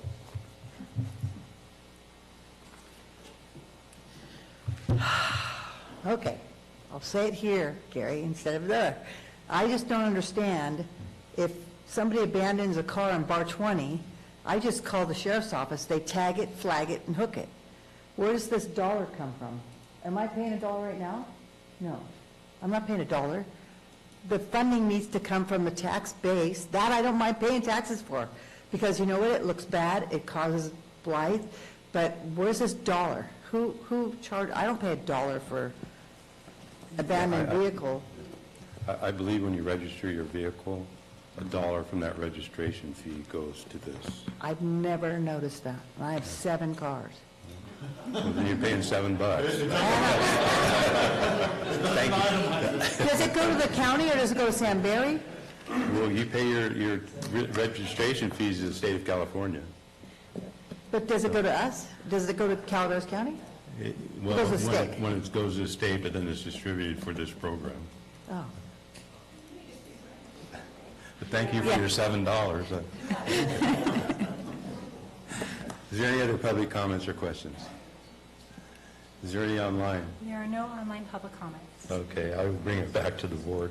So moved as amended, suggested by Mr. Oliver. Second. Motion by Supervisor Stopper, second by Supervisor Garamendi. All in favor? Aye. Opposed? Passes 5-0. And the final item on the consent is number 18. Oh, we got one more after that? I'm sorry, we do. We have one more. Amanda Poole, 21. Agreement for integrated waste management, authorizing the board chair to execute a professional services agreement with Vito Trucking LLC for commercial hauling services for integrated waste management and not to exceed amount of $200,000 over 3 years for the term of July 1st, 2023 through June 30th, 2026. Bill, you pulled this item. You have questions? Yes, I pulled the item. I have a question for you.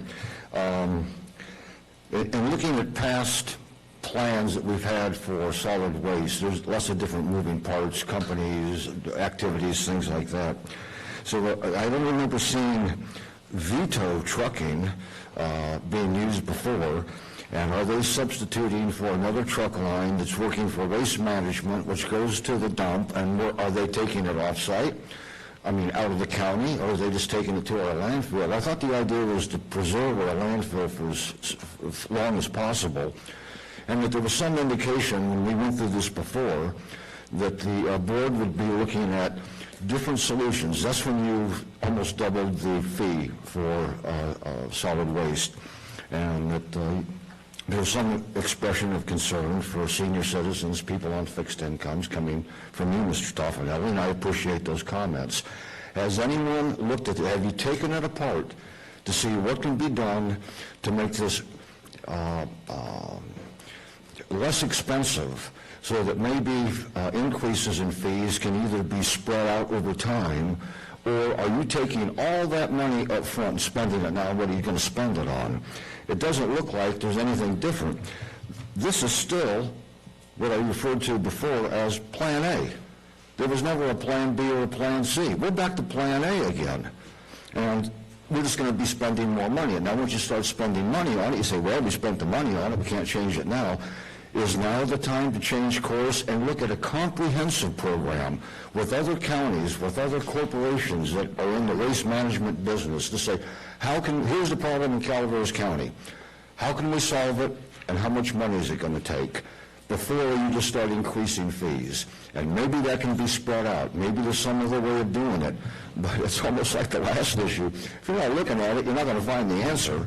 And maybe someone should look at it. And there may be an answer out there that is more fair for the citizens, that works through the county, works for the county. And if we need to preserve cells and all the rest of that stuff, maybe that can be worked into it, rather than just, getting in the rocket sled and going down with Plan A again, but for twice as much money. Thank you.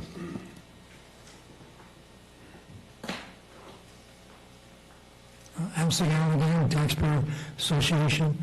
I agree with the last speaker. We had a problem with a study that was hampered to only consider government operating the landfill. However, there are other ways to do that could save the taxpayers money. I understand that there was a proposal, I don't know what the proposal was, from one of the providers of these services, and we should probably discuss it in an open forum and see if they had any merit, rather than just reject it without allowing it to be disclosed. I think that there's a potentiality of saving money by privatizing as much as possible.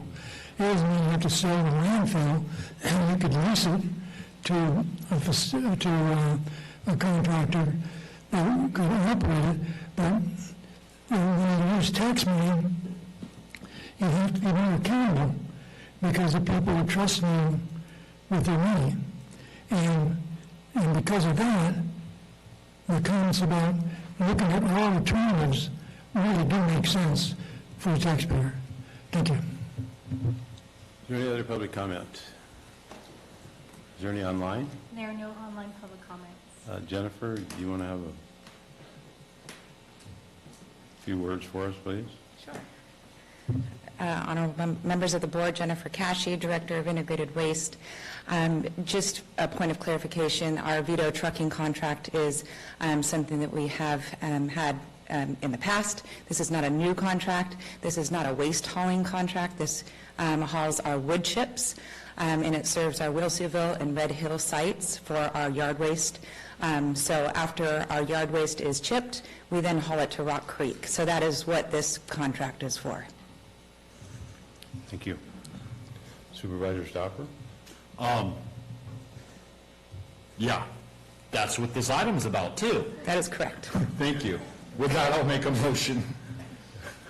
All right. I brought it back to the board. I have a motion by Supervisor Stopper, second by Supervisor Huberty. All in favor? Aye. Opposed? Passes 5-0. Move on to item number 21.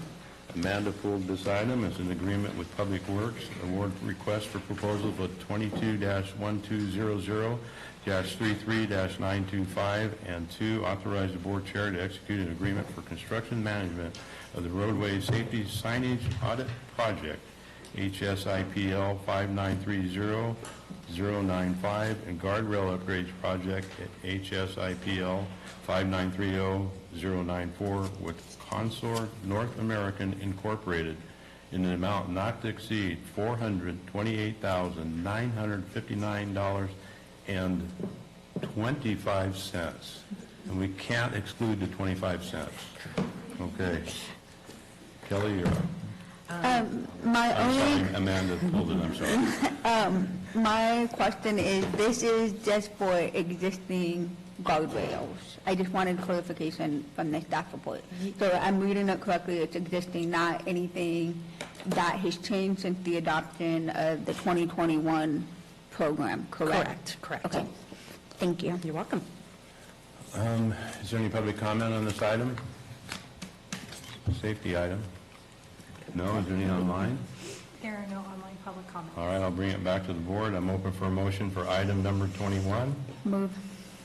Motion by Supervisor Follendorf. Second. Second by Supervisor Stopper. All in favor? Aye. Opposed? Passes 5-0. We're going to take a 5-minute break. I've been asked to do so. We're going to run.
All right, are you ready? Okay, we're going to move back into our regular agenda.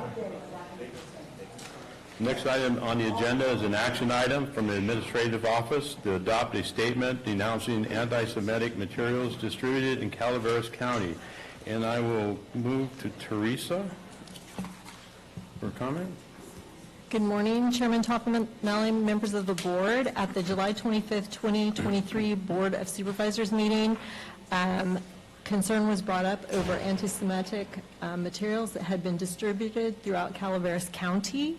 And Sarah and I were directed to bring back a statement. As we were drafting this, we were thinking about all the things that we believe make this a great county to live in, and some of those things are the inclusivity that we feel that all citizens have towards each other.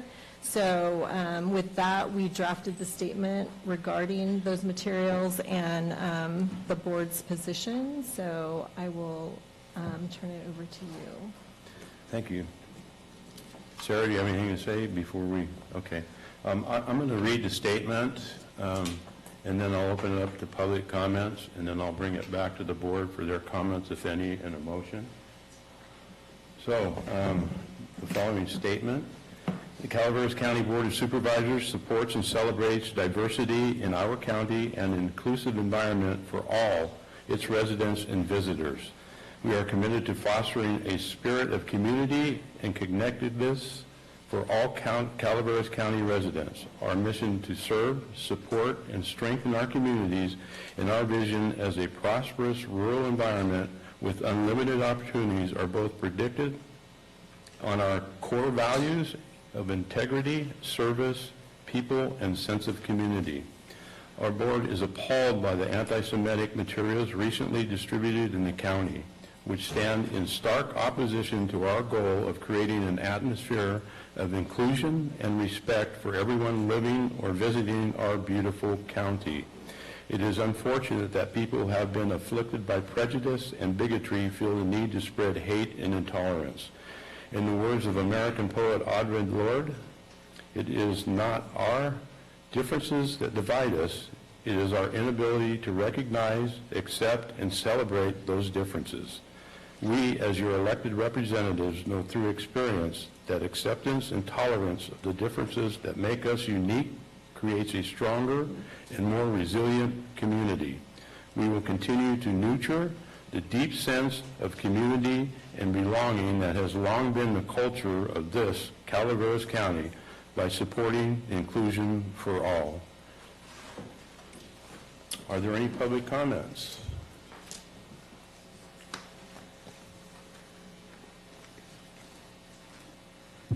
Vicki Ranke, I just want to say thank you. Any other public comments? Alice County Taxpayer Association. I haven't read this anti-Semitic literature, and so it's pretty hard to comment on it. But this doesn't, something about this doesn't seem to be normal or rational. Tremendous amount of publicity is coming upon us, and the publicity seems to be promoting more community-minded approaches rather than maybe constitutional approaches. And I think that if we have money, maybe this should be studied a little bit further and find out what the motivations behind this brochure really is. I don't think it's to promote anti-Semitism. It appears more to be a false flag type thing. Thank you. Any other public comment? Seeing none in the room, is there any online? There are no online public comments. Okay, I'll bring it back to the board. Is there any board comments on this item? Yeah, first off, Al, you should read it before you comment on it, because this was disgusting material that was put out. And I'm proud of our board for making a stand quickly and decisively with great clarity that this is not acceptable in our community. So, thank you, board. Is that a motion? And I'll turn on the motion. Thank you. I'll second. Supervisor Stop, you have a comment? Yeah, just a comment. I'll cede the second to Mr. Huberty, but I couldn't agree with Mr. Garamendi more about this. I want to thank staff for bringing forward a straightforward, community-oriented, inclusive message like they have for us to put out, and I just want to thank the rest of the board coming up to this point and for whatever your vote is at the end. And I agree. Thank you. Mr. Huberty. Supervisor Huberty, you have a second. So I have a motion by Supervisor Garamendi, a second by Supervisor Huberty. All in favor? Aye. Opposed? Passes 5-0. We will move on to the next item on the agenda. This is an informational item of economic community development. Receive a presentation on the 2023 through 2020. I think Oh, excuse me, I'm sorry. I skipped 25. Just because. It was a great presentation, guys. I appreciate it. You're welcome. Sorry it was so fast. It's an informational item from OES to receive your presentation regarding the tree mortality project.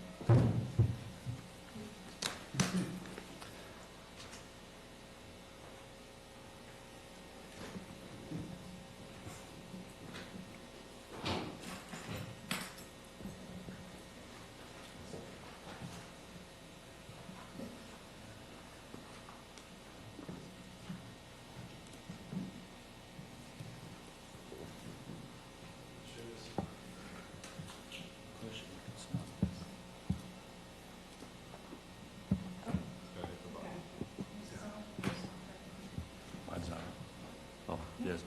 Apologies. Good morning, Honorable Board. Good morning. Mr. Chairman. I'm Mike Masoni. I'm the Director of Office of Emergency Services. I'm joined today by Tad Mason, our tree mortality project consultant. At Board's direction, we were asked to provide you with an update on the tree mortality program here in Calaveras, and I can tell you in my short tenure here and drinking from a fire hose, I've been brought up to speed immensely by Mr. Mason and his group.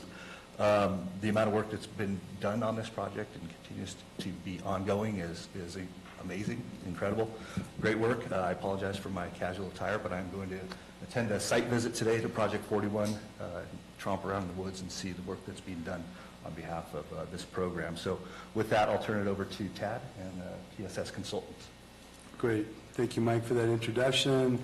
Good morning, Chair Toffanelli and board members. We are going to the woods after this presentation, and at some point, any board members interested in going to the woods, we're happy to take you out and show you what we're up to. Since September of 2017, 6 years, we have treated almost 12,000 dead and dying trees, removed along county roads that are a potential hazard, not just from a fire hazard, but from a public safety hazard. All of these projects have been implemented without any damage to property or any issues like that, no worker injuries, which is really important, of course. The workforce stays safe. Total cost is approaching $6 million over that 6-year period. Of that, the state provided $5.7 million matching dollars, and on top of that, there was a grant from the Bureau of Land Management, BLM, for $88,000. Bottom line, out-of-pocket costs through September of last year, it came to about $214,000, or about $18 a tree back to the county. And we have a slide, we'll show that spreadsheet that demonstrates where the money went and where it came from. So Cal OES arrangement today is the state matches at 75% of the cost. And then on top of that, there's a 10% coverage for admin. Total match is about 83%, bottom line, and that's what got us to the $18 a tree. Okay, so going on to the next slide. The way the program works, of course, we have foresters that work for me out in the field, and once they do their surveys along roads, we send a right of entry form to the landowner, if it's a private landowner, and get permission to go onto the property, do a full assessment, and if indeed the tree needs to come out, we mark those trees. The trees are put up into projects, and then the projects working through the county OES, we float a invitation to bid, and then a contractor is selected, typically the low price leader, and then we go out and drop the trees. Basically remove the trees and treat the slash so that it's very little issue with fuels left on site. So the program really is focused on public safety because we're along county roads. We're removing trees that could drop onto the road. The tree must qualify as being within a tree's length of the road for it to be part of this program. Not only is it public safety though, but it's also wildfire hazard mitigation. Most of the areas we're working in are in the WUI, the Wildland Urban Interface. In addition to all this, of course, private property owners are relieved of potential hazards of liability. Those trees on their property that could go into the road are definitely a liability to them as well. In the absence of this program, the program did not exist, then County Public Works, I would imagine, would be facing removal of these trees on a case-by-case basis, and the cost component could be different. Next slide. Planned projects. Good, thank you. So the program's been on hold since May. There's been a concern about how the budget's being allocated to this, and hopefully we can field some questions today to address that. But right now we have 7 projects in play. And the map on the next page, we'll show that in a minute, shows the location of all those projects. To date, so far in 2023, we have 618 trees marked for removal. We expect maybe to have 1,000 or 1,000 plus trees this year total if the program is reinstated. Of the projects, Project 41 is on U.S. Forest Service managed lands. Because of a Good Neighbor Authority agreement that we worked through with the Stanislaus National Forest, along with $187,500 match by the Forest Service, this project is at no cost whatsoever to the county. We are implementing that now, and that's what we'll be going to the field to look at is Project 41. So, being the 200 trees, a little over 200 trees are on Project 41, we have another 800 to remove. The total cost to the county, based on past $500 per tree cost, comes to about $400,000. After the state match, the total cost would be about $70,000. Okay.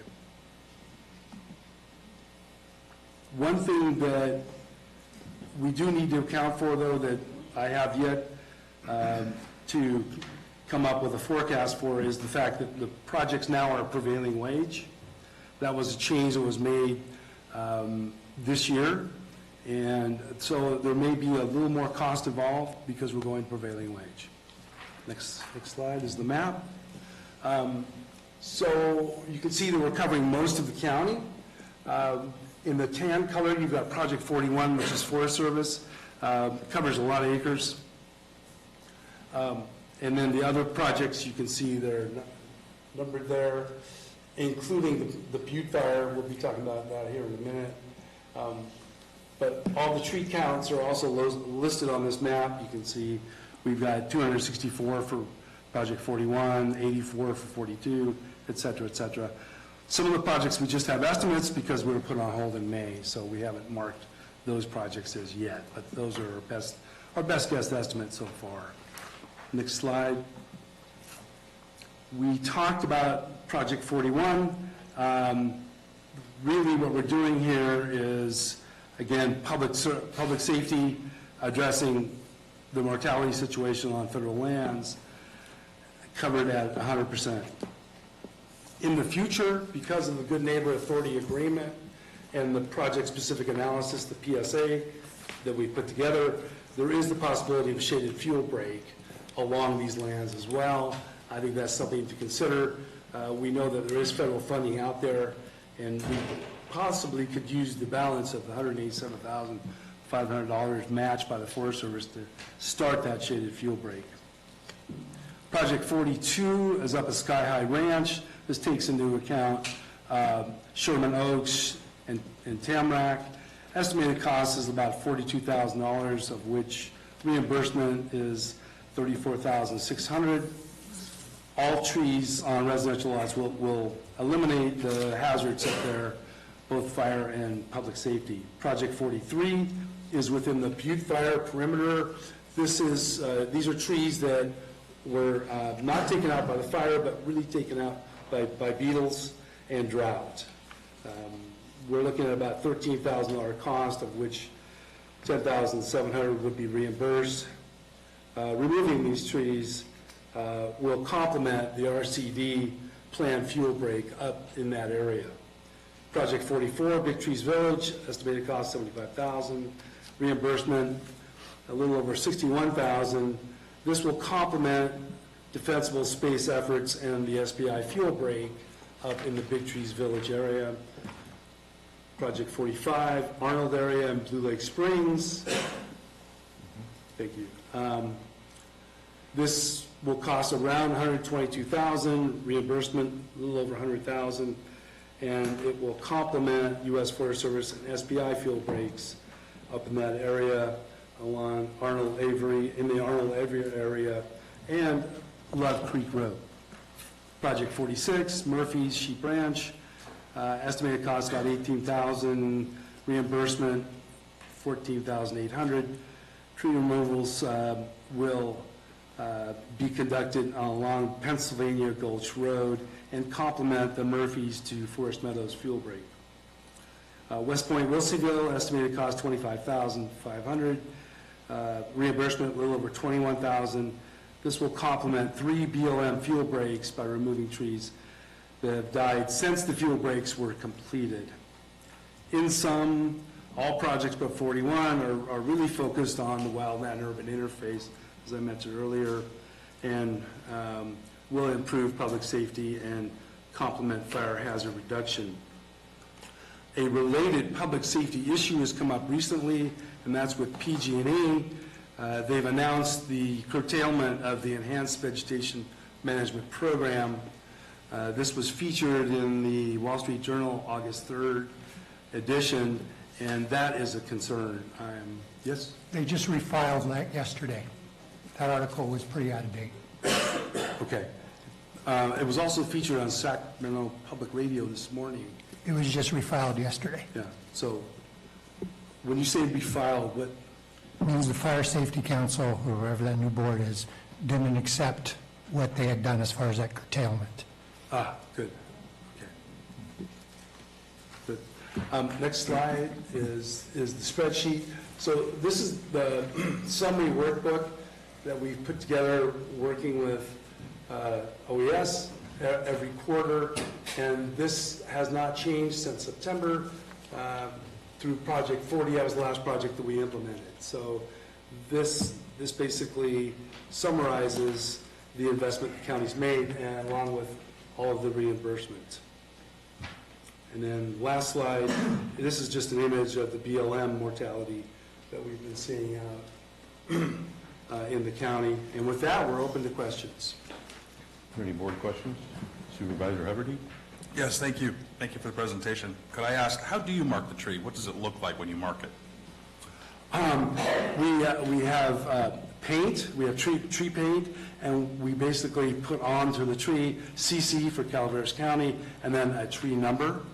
And then that tree number is inputted on a iPad for the tree list, and the diameter, the type of species, the height, approximate height is all categorized. So we have. And of the total number of trees, how many do you project are in your Project 41 area? We have 264 trees marked so far in Project 41. And I'll ditch the coat and put my boots on. I'd love to join you guys this afternoon. And we'll put a paint can in your hand, Supervisor. We'll mark some trees. Thank you. I have just to let the board know, I have a lot of constituents who are very concerned about this. I do feel it's important we figure out a way of getting rid of these trees. Any fuel that we can reduce in our area, it's well worth it. And the trees are still dying. We also do work in Amador County, very similar program in Amador County, And so far this year, we've marked over 2,000 trees. So while it may have been a wet winter, this past winter, of course, for a variety of reasons, we're still seeing trees die, unfortunately. Thank you. Be careful with a paint can in his hand. Not only maybe the trees, other things, but... Thank you for the warning. Amanda, you have? Well, just thank you for breaking these numbers out. I think the last time this was in front of the board, the cost that's on that last slide of $503.50 per tree, it wasn't broken down and explained that really the real cost and investment of the county was $18 a tree. And that nexus wasn't clarified in the past. And it was, that total was starting to really, at least for me, concern what the true investment or return investment the county was getting on this. So thank you for breaking it out in this presentation. It makes me feel a lot better. I do have a question. On your slides, the project specifics, on those slides, the slides that you showed, the numbers are different than what was given to us. I can...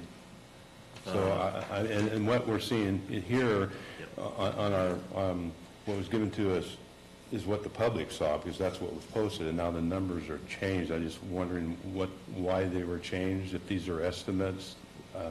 They seem to have gone down. Which slide are you, specific, project specifics, or to the table? Yeah, I think it starts at like project 44. Those numbers aren't the same as I have here, and 43 aren't the same, 46, excuse me, 44, 45, 46, 47, none of the numbers are the same. And I apologize for that. We were just given the updated PowerPoint this morning. From that, we updated it through. Can we repost these new numbers so the public, once you check in, they have the numbers that were presented to us? Absolutely. Okay, thank you. All right, any public comments or questions on this item? All right, please keep an eye on the timer. I have a question about replant. I know we're wiping out some trees that need to go for safety, public safety. Is there anybody replanting? Are we replanting with the Forest Service? Or no? You know, reforestation is not part of our scope of work. Okay. However, I can tell you in many cases here in Calaveras County, we actually have overstocked conditions in our forest ecosystems, as in too many trees per acre. Okay. So I don't think reforestation is an issue. Okay, thank you. For asking. Tad, can we go? Go ahead. You're fine. Yeah. Can we just write down the questions and then have everybody speak, and at the end answer the questions? Oh, I see. Yeah. Okay. All right. Good morning, Board. My name is Tim Tate. I'm the Vice President of the Calaveras Foothills Fire Safe Council. I'm also the Southern Area Manager of Timberlands for Sierra Pacific Industries, and I'm a registered professional forester, and I have been for the last 41 years working and operating in Calaveras County. I'd like to urge you to continue funding this program and get it going again as quickly as possible, both from a forest health standpoint. As Tad mentioned, we can't be fooled by the great winter that we had, the increase in moisture, the subsidence of the tree mortality, because it will be back. And besides that, there's a certain number of trees that die every year as the beetles just carry on at an endemic level. Once you become conscious of this, you driving around the county, my wife and I were driving from Sheep Ranch to Murphy's the other day. There's a big pine snag hanging right over the road, and you almost hold your breath when you drive under these things. And there's another one when you're traveling from here to Jackson, as you're winding down to the river, look on your right, there's a big pine tree hanging dead, hanging right over the highway. And it's just a matter of time before these things come down. And it's, you know, I've seen in my career several instances where people are just in exactly the wrong place at the wrong time and one of these trees comes down, hits their car, and kills them. And it's, you know, there's no amount of money saved that's worth letting a risk like that go on. It's just, particularly when you're talking about $18 a tree, that's the biggest bargain I can think of as a cost to the county. So from a public safety standpoint, I'd urge you to carry on with the program.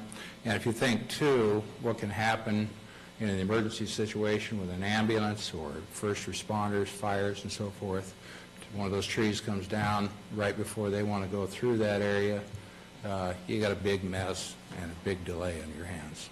So, thank you. Thank you.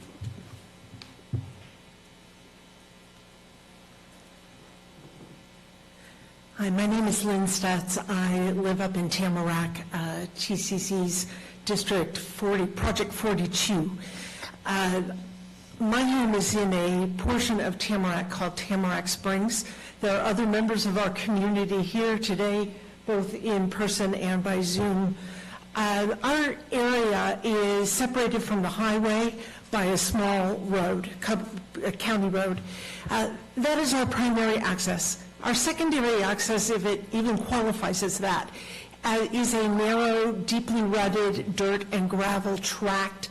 I don't think it's wide enough for a fire truck to go through, but both sides of the road are just stacked up with fuel, ready to go. So if you ignore that and look only at the county road, then we have a slightly broader road. It's paved, but it is lined on both sides with dead trees.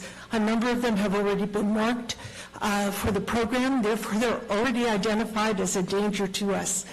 The danger of them falling at any time is real, but the scary thing, for me at least, is that if they fall when there's a fire, the fire trucks won't be able to get to us. We in our community have spent a huge amount of time, energy, money, making sure that we have a defensible space. But that's defensible, not it's not going to protect us unless the defenders can get there. And if the fire trucks can't come in, our homes are probably gone. More importantly, if a fire comes anywhere near the highway end of that road, we don't have a way to get out. $18 a tree versus the lives that will be lost up there. In the 1991 Oakland Hills fire, 25 people died, over 150 were injured, and the primary cause of all that was insufficient egress from the fire area because the roads were narrow and banked by highly flammable trees. That's a perfect description of the road to our home. So I ask you, please find the funding to protect our homes. It's the one thing you could do that may make our houses survive and may let us survive. Thank you.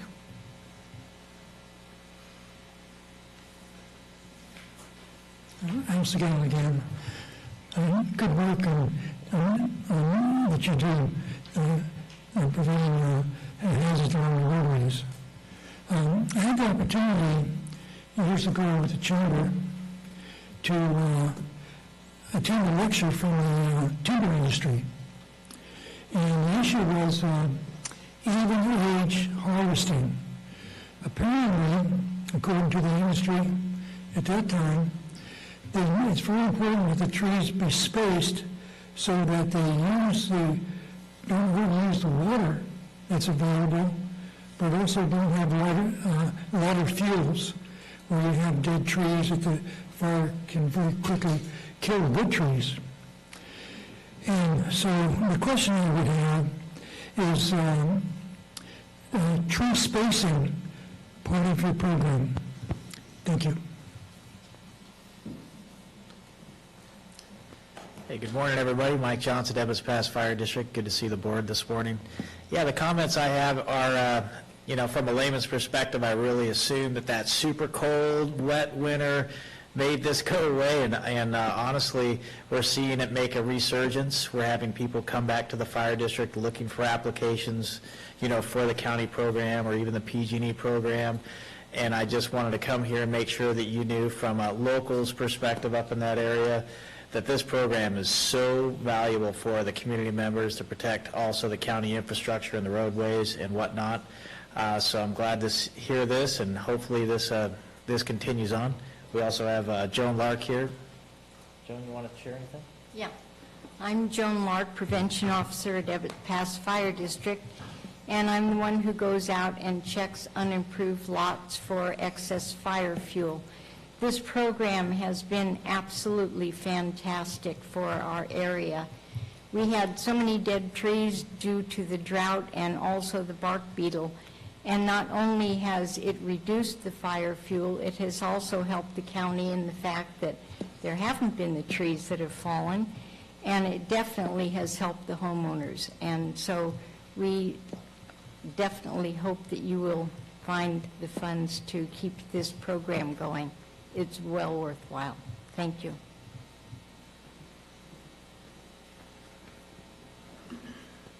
Good morning, members of the Board of Supervisors. Thank you for taking time with this issue. I'm Marty Wayward. I have a vacation home in Tamarack. It's been up there quite a long time, since the 60s. I wanted to just paint a picture. We're not totally dependent on county resources for this. The work of Ms. Lark and the Ebbets Pass Fire District has been a great motivator, and we're spending thousands and thousands. I'm hoping Jay's Tree Service starts a frequent flyer program so we can get a little discount.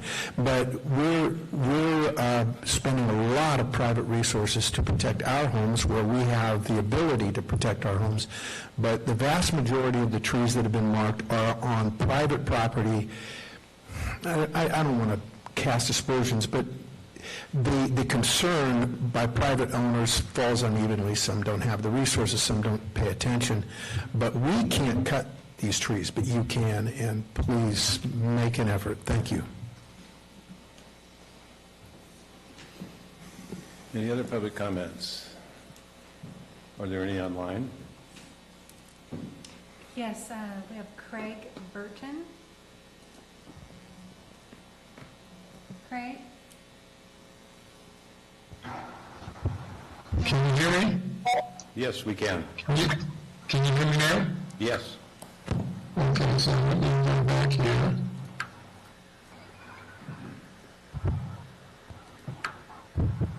Okay, I'm speaking on behalf of our HOA here on townhouses. So I'm going to read something that was drafted to the Honorable Calaveras Board of Supervisors. The HOAs and non-low-income residents willing to enjoy the benefits of the tree monitoring program should share in the county's requirement of 20% matching of the program. The matching requirement was determined by the board. Low-income residents would be exempt from the matching requirements. We understand that the possible motivations for the suspension of the program was the matching requirement of 20%. As a very small HOA, with our limited resources, we understand the difficulty the board faces meeting both the county mandatories and the discretionary programs. The tree moratorium program falling into the discretionary category. To that end, we believe the long-term return on investments in the program provides the citizens of the county potentially avoiding wildfire damages. We should be willing to assist the county in this program. Again, we would urge the board to reinstate the tree moratorium program. Failing to do so would result in a fair greater cost to the residents of the county. So our HOA will be willing to contribute 20% of the tree removals on our properties. Thank you. Other public comments online? There are no further public comments online. Okay. I will close public comments and bring it back to the board. This is an informational item. Is there any other questions that we need to ask? Chuck? Thank you. First off, as you're all aware, for the last 6 years, I've been a big proponent of this program. But I think that one of the things that happens is we get public comment and suddenly bad information becomes public information and that becomes the truth. I think what we need to acknowledge is that we had a great run at $18 a tree. We had 94% reimbursement between state and federal dollars, right? About 6%, roughly 6.25. And now we're in a situation where we're going to be required to pay 25% of those dollars. Am I wrong? It was in your presentation. Okay, you tell me what our percentage we have to pay is. 83%. The state provides 83% of the cost. Okay. So the match would be 17%. 17%. Yeah. 17% of a price because of prevailing wage requirements that we're having a hard time identifying, correct? We don't know what prevailing wage will bring. We've only had one project bid as prevailing wage. We're not a fan of prevailing wage, but it happened, It's the law of so the we're land. stuck with it. We don't know what it's going to be. We don't know. Right. You don't know how much money we're going to, you have somewhere between $68,000 and $72,000, but that's at best a guess, correct? Based on the historic costs, yes. How many of these trees that we've combed this county at least twice, looking for trees, how many of the trees that are currently on the list were on prior lists? And perhaps were not cut because of right of entry or other obstacles? Very few. Very few. So I can't give you a percentage, Supervisor, but I can. Because I'd like to know that. I mean, people in a subdivision, Blue Lake Springs or somewhere, refuse a right of entry, and yet we're counting them again, and are we expecting them to allow us to have entry this time? So these are, what I'm trying to find out is how much money you're actually asking for here for the program. And some things I think we should pay for. Certainly the National Forest Service contract, which is 100%, that's a no-brainer. If HOA commits and puts a check forward, hey, that's a different story too.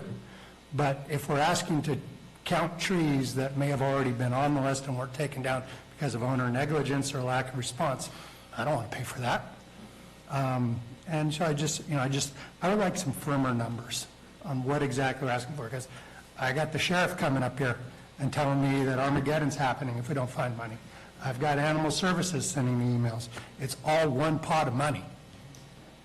So we have to make hard choices. So I just want to know how this all balances. Thank you. Right. Question, comments? I do. The numbers that you were given to us here on project specifics, what, is that based on the old numbers? Yes. So it's not prevailing wage numbers, so those numbers? So the prevailing wage situation is such that when the invitation to bid is issued, the contractors bid into it, and they claim that they're paying prevailing wages. So we haven't seen only but one project on that prevailing wage side. There was a slight increase in cost, not much. The question is with projects 42, 43, all the way through 47, where's the prevailing wage? How's that going to weigh in? We just don't know.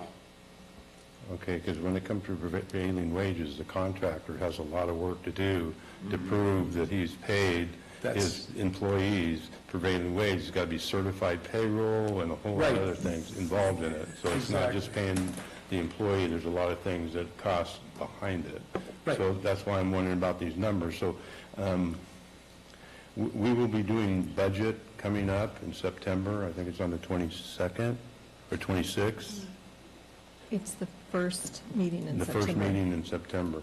So, Mike, if you could have some numbers, maybe try and solidify these numbers a little bit more so we actually know pretty close to what it's going to cost us, including that prevailing wage.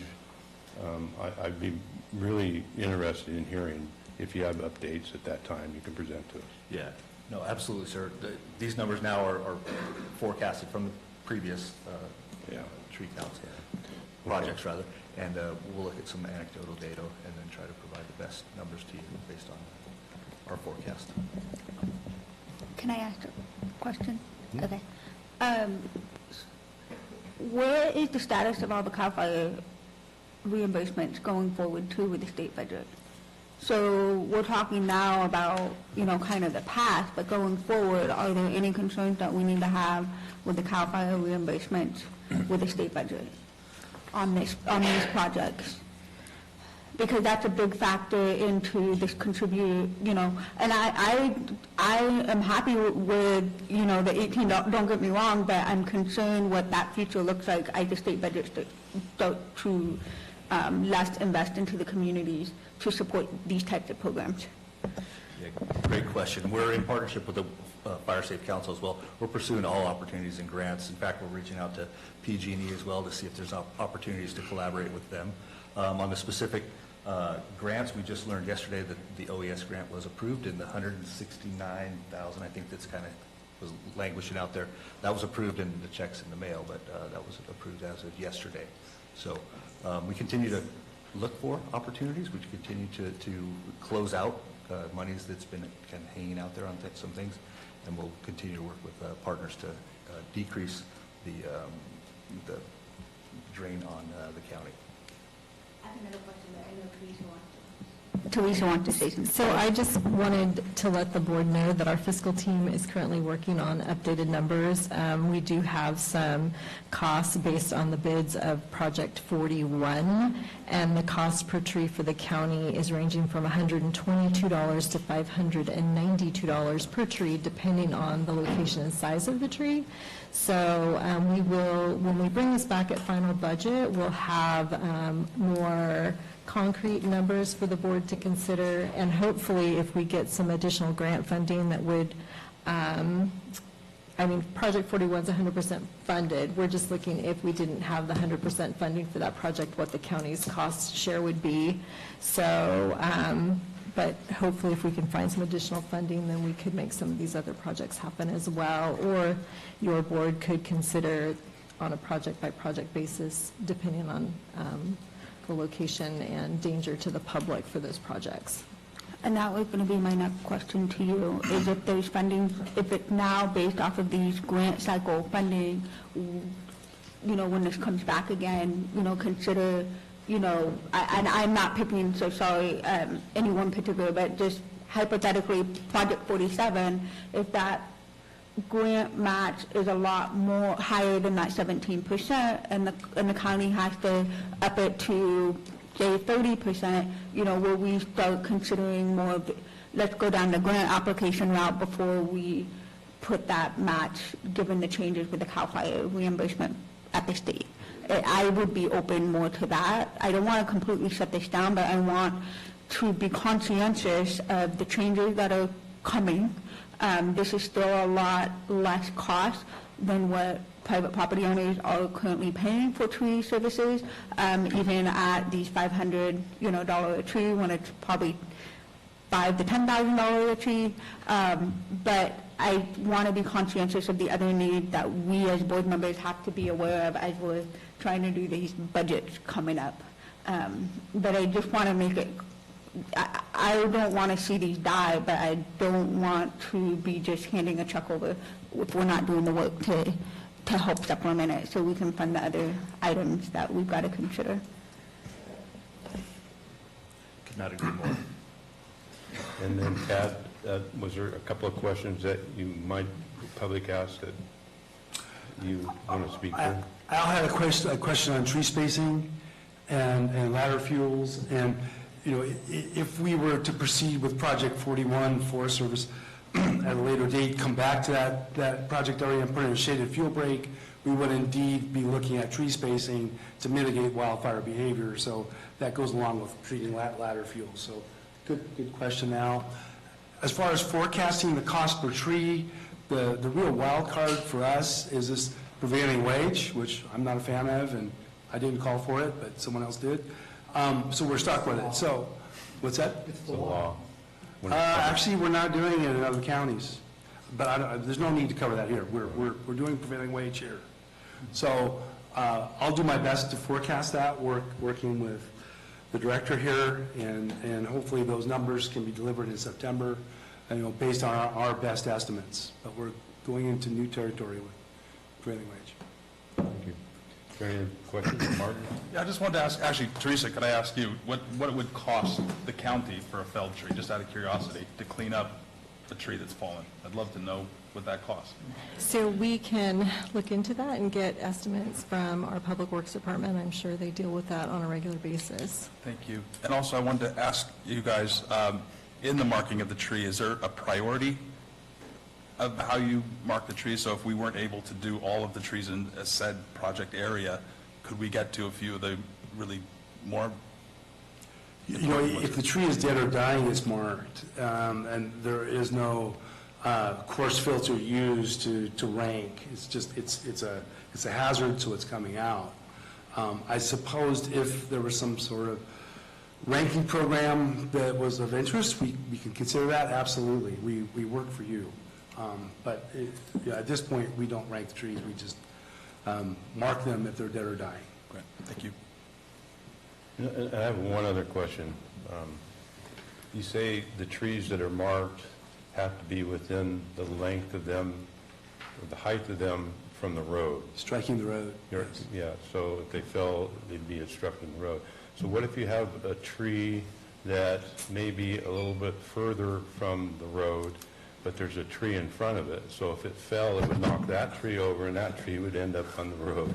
You've got me worried, Chairman. You know, we don't play the domino game, really. Yeah. We try to adhere very strictly to, you know, within tree length of the road to be compliant with state OES. All right. Thank you. Yes, Supervisor Stafford. Thank you, Chairman Toffenelli. You know, a lot of things that come up here. You know, the realization that this is beneficial. It does protect a lot of areas. You know, and it's not something that I want to see go away, but as a representative of a district that receives no benefit from this, moving forward, we need to be pragmatic. I will support doing this type of thing, but it's to stretch the dollar the farthest. It's brought up by at least 2 to 3 supervisors here about prevailing wage.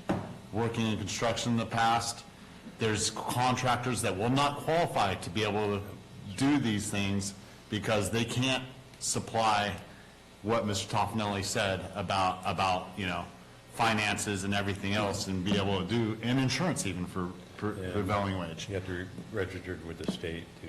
Yeah, it's right, and it's been beneficial for us that we've been able to fly the way we have for so long, because we've been able to receive bids from local contractors actually, and that are legitimately priced to the point where we can take them and keep the money inside the county, which is beneficial, because more often than not, some of the money would end up going out of the county for these type of things.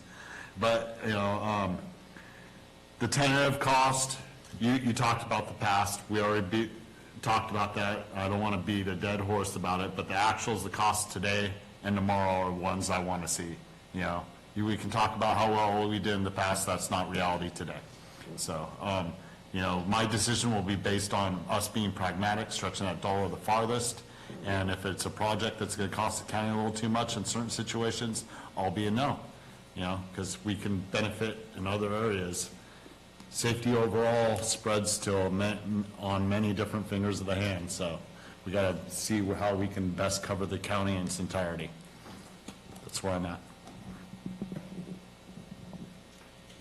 And to Ben's point, I think the changes at the state, I mean, we're not going to be the only place impacted. It's going to be happening across the state with smaller cities, counties, you know, jurisdictions that are having to maneuver the changes with the state law, expectations from the state, and them not, you know, unfortunately recognizing that the existing programs that are in place have been very helpful, but now, you know, it's getting passed on, and some of the local jurisdictions just don't have the population tax base to support this 100%.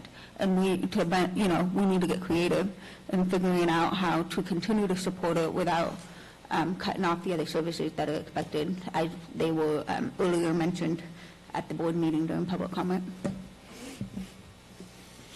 I agree with Ben and Amanda. I'd like to see, I think we need to stretch our dollars as far as possible. I agree with Amanda. I'm concerned about what's going to come down from the state. They like to give you a little taste of money, and then they'll take it back. and then we're the ones who get to cancel the program? Thank you very much. So I think that's really something to be concerned, and in my view, this is all public safety, right? We're doing this for public safety, but I got other things that need public safety dollars too. So we have to find the balance. Thank you. Okay, with no other questions, thank you, and we'll see you in September. Thank you. Okay, the next item on the agenda, I have a time of 45 minutes. It's 20 minutes to 12. Does the board want to go forward with this or take lunch? I think, It's not the last item on the agenda, so. Martin, where are you? You want to go forward or go to lunch and come back? I'll do what Jack wants to do. See, now you tell me. hey, Jack, let me tell you what to do. Yeah, when were you in June, man? We were in June, we were doing budget, Martin. Mr. Chair, I have to depart at lunchtime as a representative of this board to Golden State Connect Authority. I'm chairman of it. I thought that this meeting was going to end by noon, but I have to chair a meeting in Sacramento at 2 o'clock. So whichever way you want to go, I regret that, as my duty to the board requires me to depart. So. Supervisor Fallendorf. I'm fine if we can get a couple more votes out of Jack before he leaves. 40 minutes. Okay, we will move on to the next item, and then we'll go through with it. This is receive a presentation of the 2023-2028 Comprehensive Economic Development Strategy for Calaveras County and seek input and direction for priority projects. Martin's gone to lunch.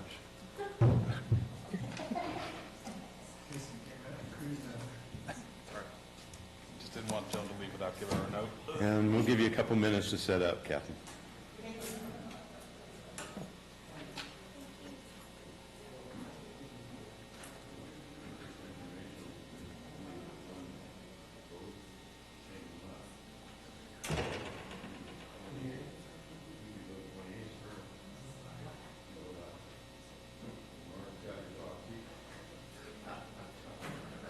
Should we consider doing that as a board?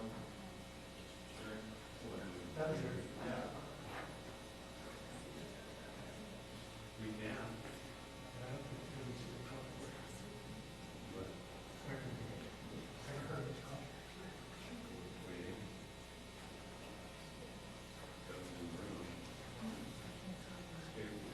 What if we move, Kathy, I'm sorry, you said that, but we move 28 because the other two are informational and Jackson is given an opportunity to vote on 28. I'll make the announcement and come back on that.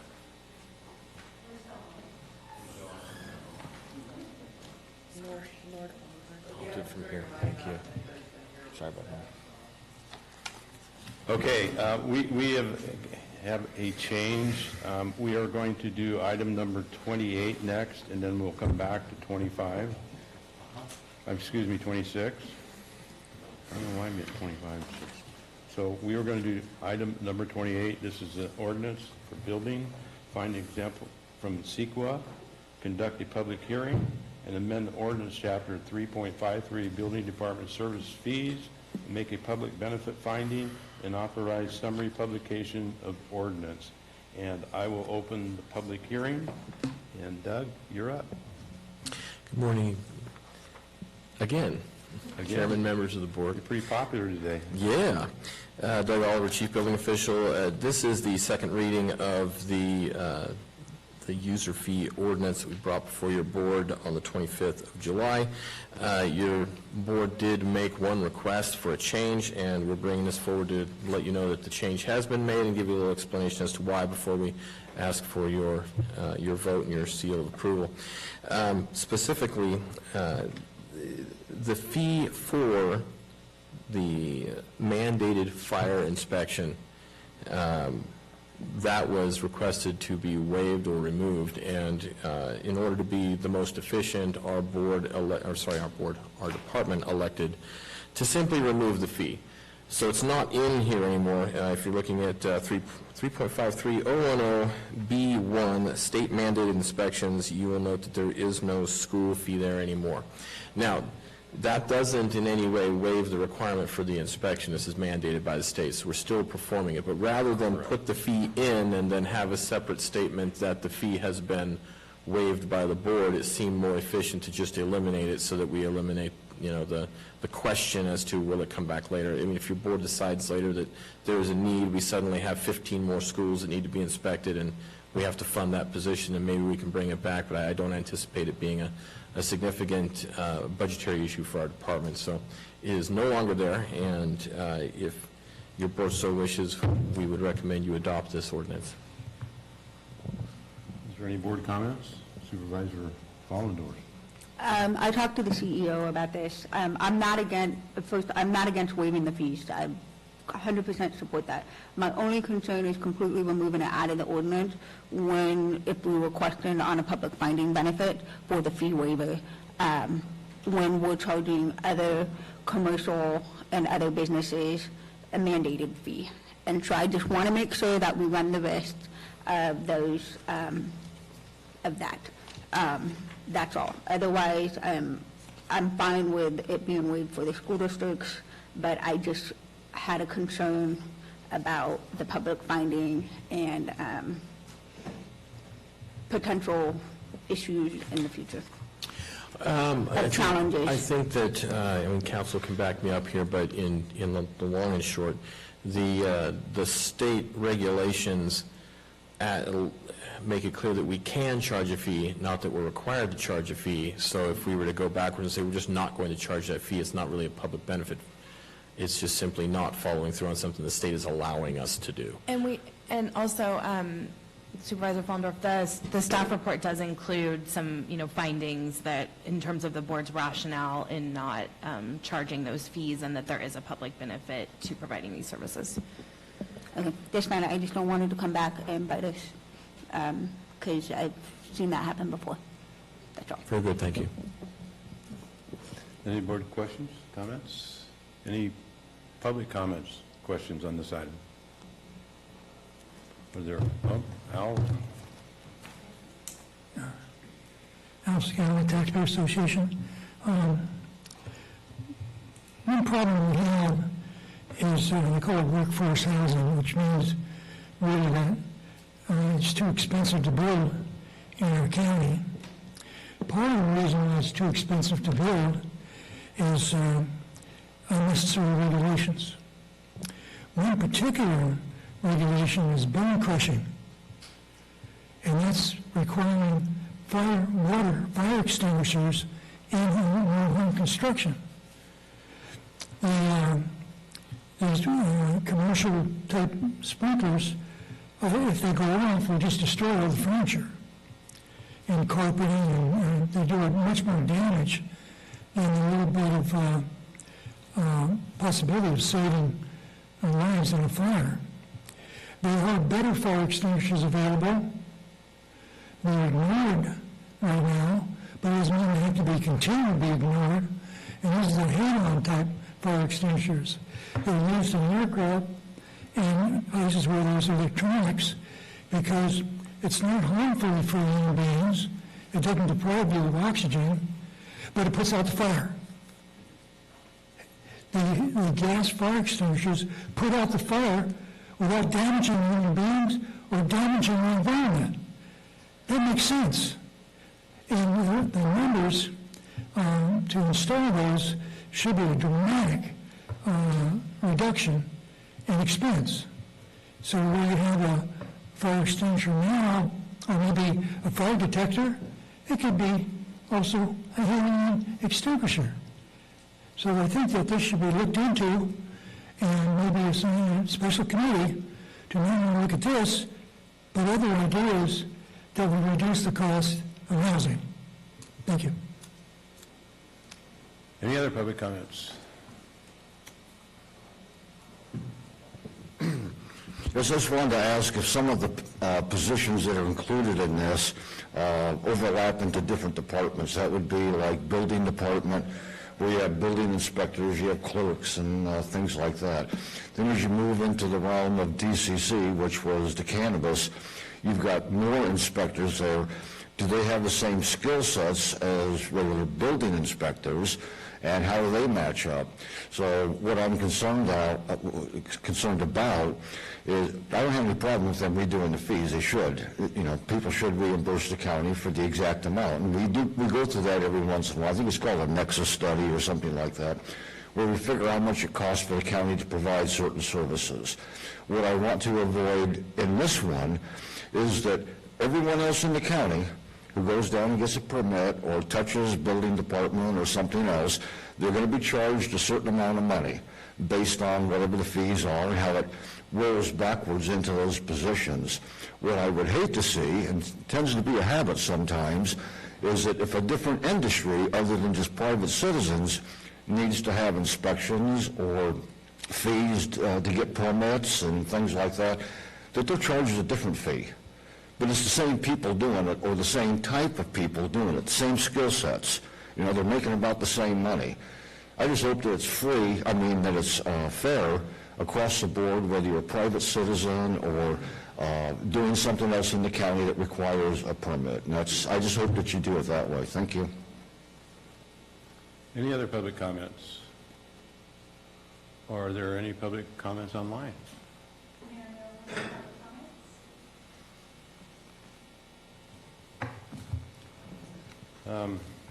Any other board comments? Okay, any other public? I will close the public hearing and bring it back to the board. Open for a motion? So moved. A motion by Supervisor Stopper. Second. Second by Supervisor Hubbardie. All in favor? Aye. Opposed? Passes 5-0. Thank you, Board.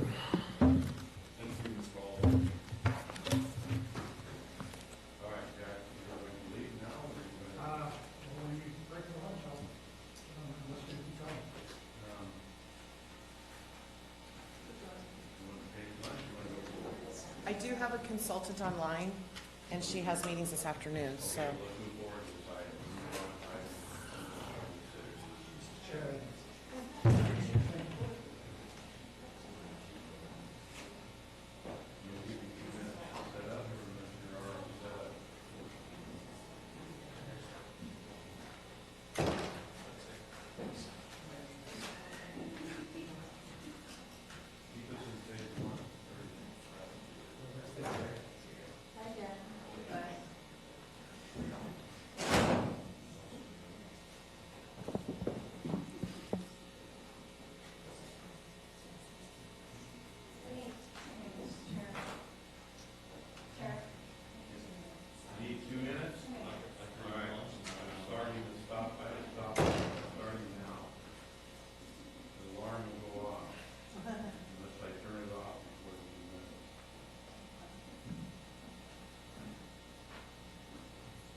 We're going to take a 5-minute break. We have some technical difficulties at this time.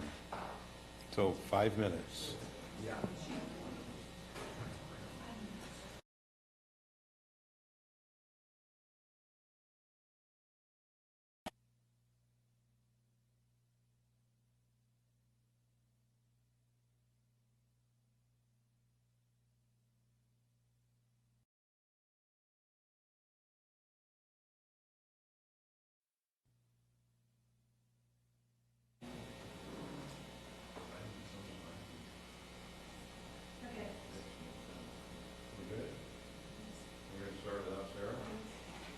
Oops.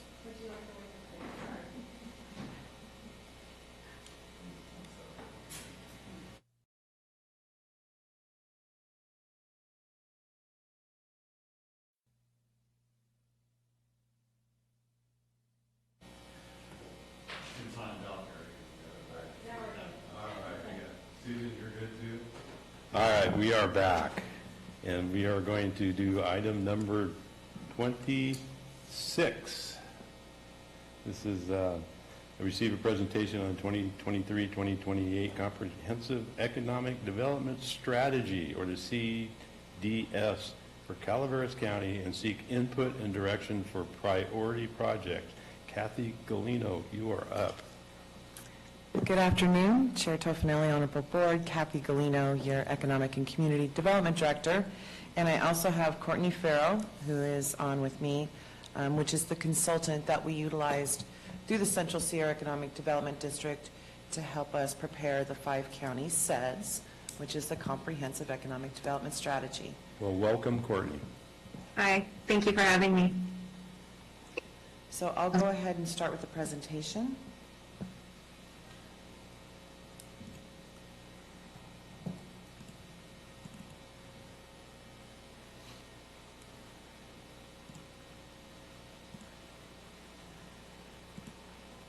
Can everyone see that? Yep. There we go. So this is 2 years worth of hard work that the economic development colleagues in the 5-county region, which comprises Amador County, Calaveras, Alpine, Tuolumne, and Mariposa County, we worked on. This is a document, the Comprehensive Economic Development Strategy is a document that we prepare every 5 years, which also keeps us competitive and eligible for EDA grants. So this document is very, very important when we're writing grants, seeking grants. It also provides us direction on the things that we find important and the needs that we need to meet to keep an economically viable county and growing and all the wonderful things. So without further ado, so I kind of mentioned this. I know that you guys are hungry. So it is a regional vision. It guides what our development is. We did do a survey. We've got quite a bit of feedback. We're reaching out to our individual boards in the 5 counties to make sure that if there's any strategies, any things that you want to see. I did speak to Supervisor Garamendi. I know he had to leave, but one of the things that he finds very valuable is regional parks. So that's one of the things that we want to make sure that we include in this document going forward. It also will help us with the SURF funding, which is the funding that's going to be coming down for planning and implementation, not just in the 5-county region, but in the 7-county region that will include Inyo and Mono County. So again, for regional projects. It also does help build collaboration and also capacity building. This is important because a lot of our rural counties just do not have the resources or the capacity to pull a lot of these larger projects off, and so working together is very, very important. And then next. So Courtney, do you want to talk about the timeline? Sure. Good afternoon, Chairman and Board of Supervisors. Thank you for having me. As Kathy had mentioned, we've been working closely with the Central Sierra Economic Development District to complete this. Just a quick background, just so you know our kind of our credentials on this. So we work closely with our districts. We're located in the North State at Chico State University. And the other thing that we're working closely with is that we're also the SURF convener for our region, so we've been working very closely also with the Sierra Business Council, who is the convener for your region. And the importance of that is that the SEDS really helps to guide that process, which is going to bring you to actual implementation dollars. And so we began this process last summer with the district. You know, they've been doing some work prior to that. So we were brought on, as Kathy mentioned, prior to this in the fall. We did conduct surveys and interviews from all the 5 counties and their communities. It was a public survey that we had helped pushed out through a variety of the partnerships through the district. And where we are now is that we have a draft completed. We're looking at that right now for feedback. We will be meeting with the district board next week. We are also talking with groups as yourselves, with the Board of Supervisors and other community organizations to give comment. Where we are now is that we are looking at finalizing the draft. The next steps will be to actually draft the guide, implementation, and action plan. That's the last step in the process, which will then go before the board. They will give their input. Once that is finalized, it will go through to a 30-day public comment period, which will be open to everyone to comment on. So this is really to be an inclusive process.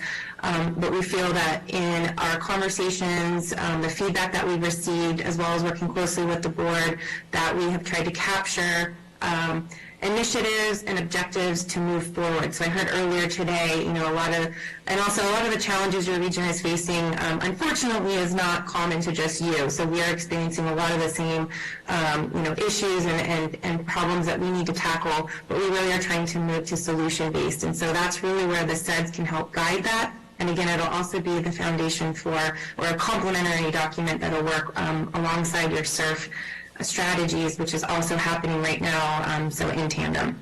We hope to be completed with this project. We'd like to be done by September, definitely no later by the end of this year, but our goal right now is September 2023 to have this completely finalized and then turned into EDA, which is the Economic Development Administration, which oversees this process. You can go to the next slide, Kathy. So I can keep going if you want, Kathy, or if you want to. I'm sorry, go ahead.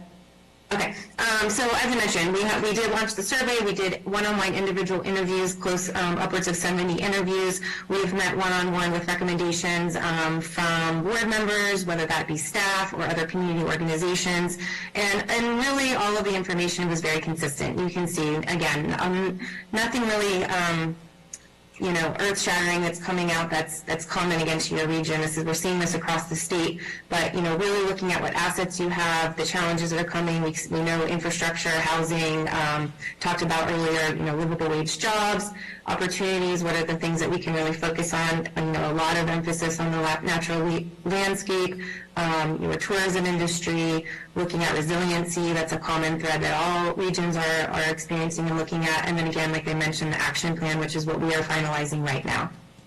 You can go to the next slide. Again, just touching again on some of the critical issues. You all know this, you're working and living it every day. So really, and again, this document, well, Calaveras County is an integral part of it, is really looking at that regional lens. And so how do we get the region together to be looking at these different issues, whether that's infrastructure, housing, your business industry, and again, the resiliency. The thing that's really critical and that we emphasize also in our region, so we have 10 counties, 12 counties in our North State region, 10 in our SURF region, so we understand the vastness and maybe some of the differences as well as the consistencies across counties, but that regional initiative and regional intentionality is critical when it comes to funding. As you probably know, most regional applications now require you to work on a larger scale, not just individual communities. So really trying to understand those common threads that would benefit and impact your individual county, but also the region as a whole. Next slide. So quickly, you received this in your packet. It's included, and there is objectives that are listed under each one, but goal 1 is to achieve a culture of lifelong learning, to ensure a robust talent pipeline with the education and skills needed by existing and prospective employers. And we're really looking at this as, what is that collaboration? What's the industry-driven initiatives? What are their needs? Really understanding what it's going to take to get people into jobs, to make sure that our employers' needs are being met, to upskill employees, and to really tackle those initiatives and challenges that you have in your region or the gaps that you have. I heard a lot earlier about public safety, so that's something that we'll be sure to include. But really looking at all industry sectors and really, again, making sure that that collaboration between industry and education is really happening. I know that in your region you have the K-16 initiative, which is a fabulous collaboration, so I encourage all of you that'll be in the plan, encouraging you to make sure that participants are collaborating in that, and again, creating that cross-sectoral partnership.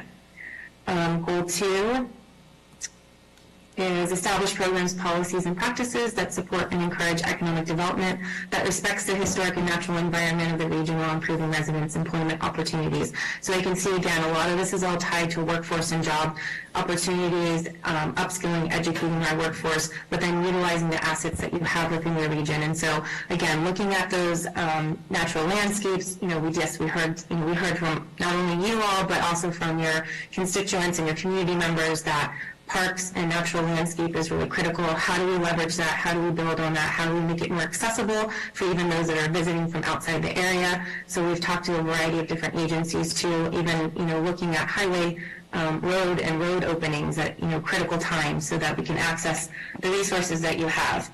And then really again looking at those environmental needs and cultural needs that can help promote your region. Goal 3 is expand the region's economic development capacity through stronger collaboration, regular communication, and strategic planning with local, regional, state, tribal, and community partners.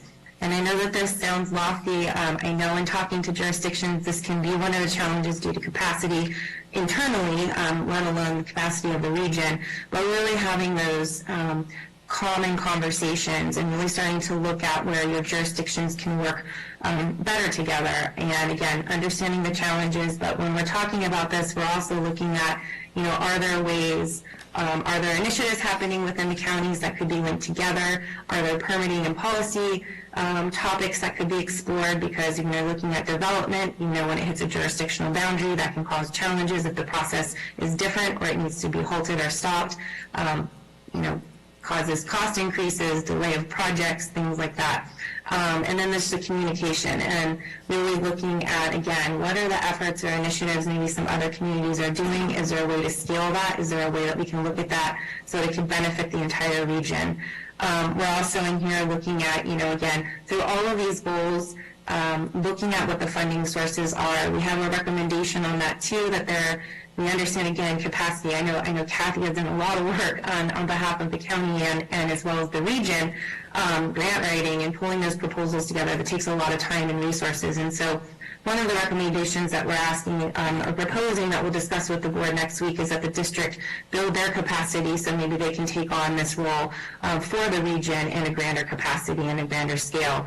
That way you can access more funding initiatives, and again, that stronger, as I mentioned earlier, that collaboration is critical when we're looking at these applications, because most funders now want to fund at a regional level, not just a per jurisdiction level. The other piece too is your tribal partners. We know, from the state and federal level, there's a lot of resources available for our tribal partners and communities. I can speak to our organization. We have taken an intentional effort of actually hiring a position to focus on this. Again, it takes capacity, so there's funding available to look at that, but really strengthening those partnerships for allowing them to be on the ground and at the forefront of projects, but also, or enabling them to be as they should be, and then also making sure that they have access to all of the resources that are available. So helping to be that conduit of information. And so again, too, we would recommend that the district hopefully build more capacity so that they could become also a communication hub for this information to ensure that the jurisdictions have the most current and accessible information when it comes to funding and resources. Goal 4 is identify and implement land management practices, policies, and strategies that incorporate resilience and place-based initiatives. So this is looking at, what are the things that we need to put in place to help navigate and mitigate disasters, navigate economic challenges and downturns that often result from our disasters.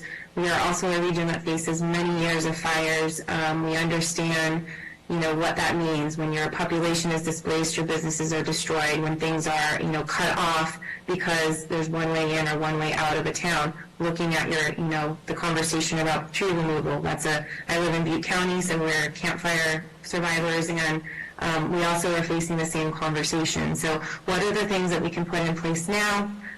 What are the conversations we can be having? Again, how does that cross-jurisdictional collaboration really work to address these issues? And then what are the things that we can put in place moving forward so that we know when these disasters happen, we either have a better response time, so whether that's utilizing, I think the things that we've learned is to learn from those post-disaster times when, everyone does pull together and you have your SBDCs or you have your business service centers really stepping up and leading a lot of that forefront of the activity along with our, emergency response centers and also our leadership. And so really looking at those models that can help us, again, mitigate, withstand, and recover when these disasters happen, but then what are the things we can put in place that will help to also grow our economic development base.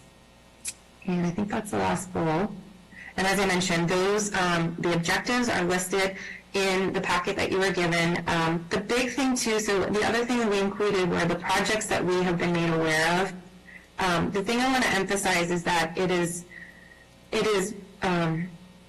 important to have the goals and objectives listed because we want to make sure that we have this sort of an all-encompassing, so that if a project is not included in this draft, or if it is something that comes up in the future because this is a 5-year plan, that the goal or objective would cover that. The projects that are listed are really to serve as examples or ones that are pretty shovel-ready or ready to go, as the state calls it now, that they're funding eligible. Should they receive funding, they could start the project, or maybe it's mid-project and you have a gap or something like that. But it's really, so if you think of it that way, that lens and that framing of it, the goals and objectives are really the driver of the document, and then the implementation and action, which I said we are working on this month, and we will be bringing forward to the board for feedback, and then will be available for public comment after that. So, if you have any questions or any feedback for me or Kathy, I'm happy to answer those or give any more information that you may need. Any board questions, comments? Supervisor Stopper. Just from chairing the CSEDD and working with you for the last so many years, thank you for all the work that's gone into it. It's been a substantial lift, getting us caught back up and in compliance with the state. And and just to remind everyone, there are specifics that are for Calaveras County that aren't necessarily put in here, but this is a regional SEDS, and so it's inclusive of 5 different counties, so it's broad, and most of the things that you see on there are inclusive of those things that we would want to state specifically, so they aren't forgotten about, it's in there. Anyone else?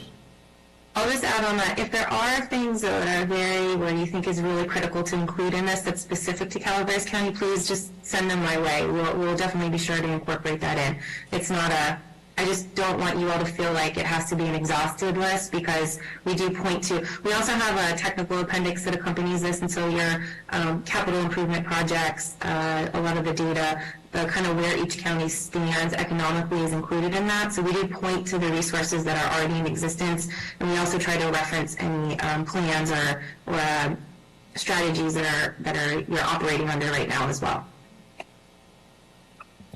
I have one comment. That's to goal 4. Since this is 4 counties and 2 cities, I have a little bit of an issue on implement land management practices. All 4 of us have different general plans, including the city, and land management issues and uses are in those general plans. So if maybe we could, and I know you identified disasters and recovering from those and is what it's supposed to be, but just reading this outright, implement land management practices is a little bit, perhaps we can add a little bit different verbiage in there so people read it, that we're not changing general plans. Okay, okay, yes. Yeah. Okay, yes, definitely, thank you, that's good feedback. Is Is there any public comments? Al? There seems to be, Alcidiana Taxpayer Association, there seems to be opportunities to discover ways to reduce the cost of housing. By doing so, we allow better employment opportunities in the construction field, and also people don't have to commute so far if they won't work in the county. Two things I can think of is one that's very successful in Copperopolis. This is Unit 8A. Unit 8A, Copper Cove Development, has 3 circles that look like a mobile home park. But actually, the parcels are privately owned.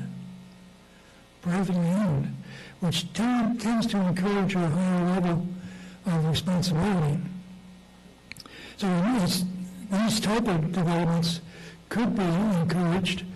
I'm not sure if economic development can help with that, but perhaps communicating the need for this sort of thing would help.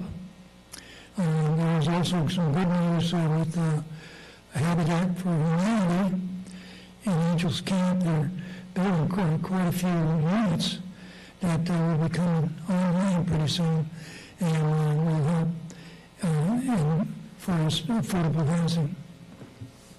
Thank you. Any other public comments? Any online? Okay, so I'll bring it back to the board. Any board comments? Thank you. Thank you, Courtney. Thank you. Thank you, Courtney. Thanks, everyone. Good afternoon. Kathy, And I'll I'll see you. circle back with you later this week. Okay, sounds good. Thank you, everyone. Take care. All right. Is that it, Kathy? Is that it? Okay, all right, thank you. So, one last question. We are at 12:20. Do we want to go on to the last item, which I already told the sheriff that we were going to do after lunch? But we can contact the sheriff, and he can be here. Lunch? You want lunch? I do. Oh, well, I don't then. Gina? I didn't know this was going to go that fast. I'm going to follow down that path. I'm for lunch. Lunch? All right, we're going to lunch. We will be back here at 1 o'clock. I love food. At 1, what? Do you know what time it is? What time is it? 12:20. It's like 12:20. So we get 40 minutes for lunch? 40 You know how many? They can't make me a sandwich at Pickle Patch that fast. That's what I'm saying. All right, 1:15. Okay, now we're 1:20, please. Take 5 minutes before my call.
All right, we are back from lunch, and we are moving on to item number 27. This is a recommendation from the Sheriff's Office, receive a presentation by the Calaveras County Sheriff's Office on the illegal cannabis grow eradication and abatement program. Sheriff, you're up.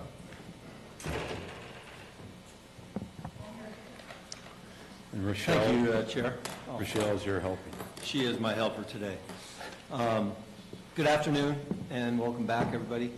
I'm going to need some help to get to my slide presentation because I'm not computer literate, well as most people. Maybe you're helping Rochelle. Maybe I am.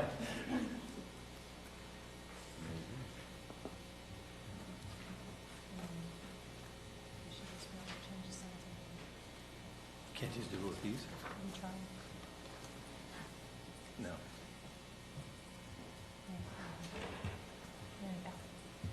Oh, we'll just touch them, okay. Oh, now it's working. Oh, now it's working. Now it's working. Okay, see, I'm not completely illiterate. All right, good afternoon again. I put this presentation, had my staff actually put this presentation together just because we've had a lot of requests, not only from some board members, but from the public to kind of see where we've been, where we're at, and where we're going. And I completely agree. This is information that is good for the public to know. As you can see on the screen, this goes back to 2016 when we had our urgency ordinance, and in 2017 when we were hot and heavy with the urgency ordinance. Once the urgency ordinance expired in late 17, our numbers went down because there was a lot of legal growers that actually left, so we weren't having to deal with them. But we still, as you can see, still dealt with a lot of illegal plants. And you look at 2017 when it was still legal, we were at almost 60,000 plants, and in 2018 we were up to almost 75,000 plants. So there was still a lot of stuff going on in the county. And if you remember, the ones that were on the board back in 2016 when we started the program, when we came to the board and said, you know, we needed the staff to handle this, I told you then that it was going to take 5 or 6 years to get a handle on this. And as we progress through the years, you'll see how the numbers have gone down. So we are making quite a bit of a difference. 2019 and 20 and 21 were pretty heavy years. I come to the board back then and actually told you that we were doing sometimes up to 3 and 4 eradications a day. And we were doing that probably 3 times a week.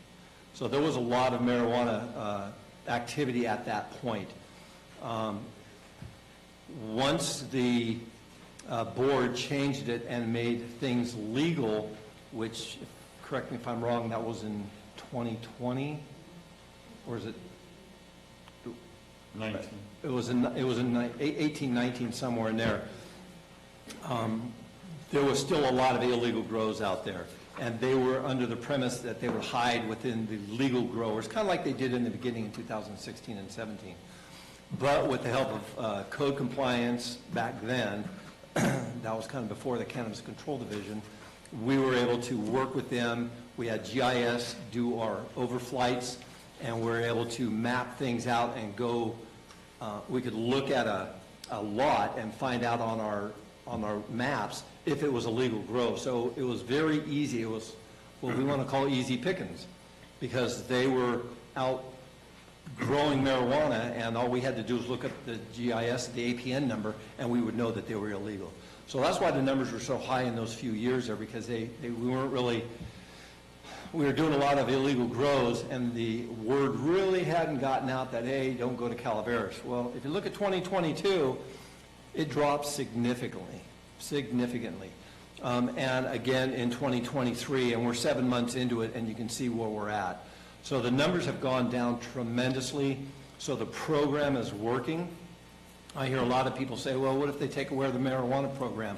Well, I be very blunt with your board. If you take away this program, that's going to open those doors back up, and our numbers are going to go back up.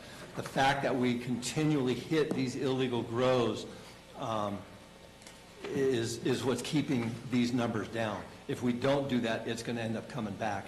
And we've seen a transition. We've seen a transition from the outdoor grows to indoor grows. We have a good working relationship with PG&E and our constituents who call and say, hey, a lot of activity in this house, supposed to be a vacant house. You might want to take a look at it, and our folks go and look at it, and we end up doing a lot of indoor grows now. So it's kind of twofold. We get a lot of information from the public, and we have some good contacts within PG&E. Here's just the last 2 years, 22, 23, the amount of eradications we had. It shows the percentage of difference between the 2 years. You can see in 22 we eradicated almost 44,000 plants, and here to date we're at 8,000 plants. Now, mind you, they don't start. They're still in the growing process, so we're still actively looking for those illegal grows. When they start harvesting in late September, October, you might see these numbers go up a little bit because they're easier to spot, obviously, because they're bigger plants. Marijuana concentrate, which is your hash, 322 pounds last year, and we've gotten none this year, which again is a good sign that people aren't doing hash labs. So we're making a difference. Our arrests have gone down again considerably. Look at the firearms that we took off the street in 2022 alone. There's 56 firearms we took off the street. So that's huge. It keeps our community safe. Indoor cultivations per year in 2016, 17, and 18, realistically, we weren't focusing on the indoor grows as much because the outdoor grows were so in your face out there. So we were really focusing on them. And as time again has progressed, if you look at 2019 and 20, the numbers started climbing a little bit, and in 21, the indoor grows went up quite a bit, and that's because the outdoor grows were starting to decline because of the impact that we've had on those outdoor grows. And this year here, again, 7 months into it, we're down to 5 indoor sites. So they're making headway, and we're having a big impact on the illegal program. These are repeated sites out of 48 sites that have been eradicated. Obviously, you can read it. One site 6 times, another site 5 times, another site, that's not bee like a sting bee, so just so you know, it's a spelling error, my fault. 4 times. We had 5 sites that we eradicated 3 times, and 40 sites have been eradicated at least twice. That kind of goes back to, like I spoke earlier this afternoon or this morning about once we clear a site, we can't go back without a search warrant. When we go and clear a site, and I've had multiple people ask me, why don't we take their plumbing? Why don't we take their fans? Why don't we take their lights? Well, first off, I have to have a judge sign a search warrant saying we can take that stuff. And number 2, and actually most importantly, I have nowhere to put this stuff. These sites have a lot of product that they utilize to grow their marijuana. We just don't have the area, and it still has to be, per the search warrant, a direct nexus to the marijuana grow, and there could be a controversy on whether lights are, conducive to it. They're grow lights. In our opinion, they are, but sometimes the judges don't want to do that. And again, it's a big impact to the county. We wouldn't have a place. My back parking lot would be full of lights and hoses and stuff, so it just doesn't work. So we take what we can legally take, and what ends up happening is these guys have grow houses or grow somewhere else. They'll take those plants and they'll bring it back to the place we just eradicated 2-3 weeks later thinking, well, the cops aren't going to come back. But we do, obviously, by those numbers. We absolutely come back. And then 25 of the repeated sites were previously registered or had applied for registration during the urgency ordinance. So things have changed. That's it. Short and sweet. If you have any questions, again, I just want to show some numbers, the statistics for what's going on out there. Well, having this discussion with you for years before I was on the board and everything, Rick, and it's we got work to do to retain positions in the sheriff's department, but at the same time, you know, we have supported you quite a bit in the past when it comes to supporting money and resources when it comes to the Met team and following through with this. And I just want to thank you for you following through and the success you've had, because you're absolutely right. 6 years ago, you're like, we aren't going to be able to fix it tomorrow. And you know, just you and I sitting down and talking about it, it's like, a couple of years ago, you're like, I think the word's starting to get out. And I talked to someone in Mariposa County, and they're like, we just busted somebody, and they said they used to do it in Calaveras County. And they're like, why aren't you still doing it there? It's like, because those guys are coming down on us with a sledgehammer. And that's because of the good work you've done, Rick. So just thank you overall. It's starting to show the success. It's the staff, and I mean, we've made some changes. I was able to use AB 443 funds, so no cost to the general fund, to buy that truck, the tractor, and the trailer. That mechanized it. We've bought a lot of, believe it or not, chainsaws to cut, because some of these trees get to be 2-3 inches around on diameter, and cutting those with a machete is a lot of work. And as you all know, most of you know, I used to go out there. Rochelle used to go out there. We were actually physically out there cutting these plants down, and it's a backbuster. It really is. It's a lot of work. So we started buying sawzalls and then chainsaws, and so we've enhanced our program to fit the needs to get this job done. And I give all the credit to my staff, because they're the ones out there. I mean, I might be out there cutting and stuff, but they're the ones with the ideas. So they've been super. Any other comments? No. Just because you guys don't have marijuana in your districts. Yeah. You get a little bit. Yes, we do. She does? That's how I heard. A little bit in her backyard.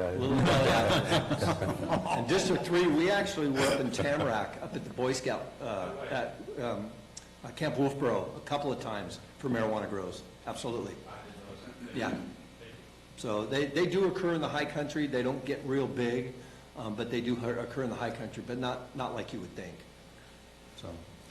Yeah, well, I want to echo what Supervisor Stopper said. I want to thank you and your crew and your staff and things that you do. You've obviously made an impact on it, and you were correct years ago when you said it's not going to happen overnight.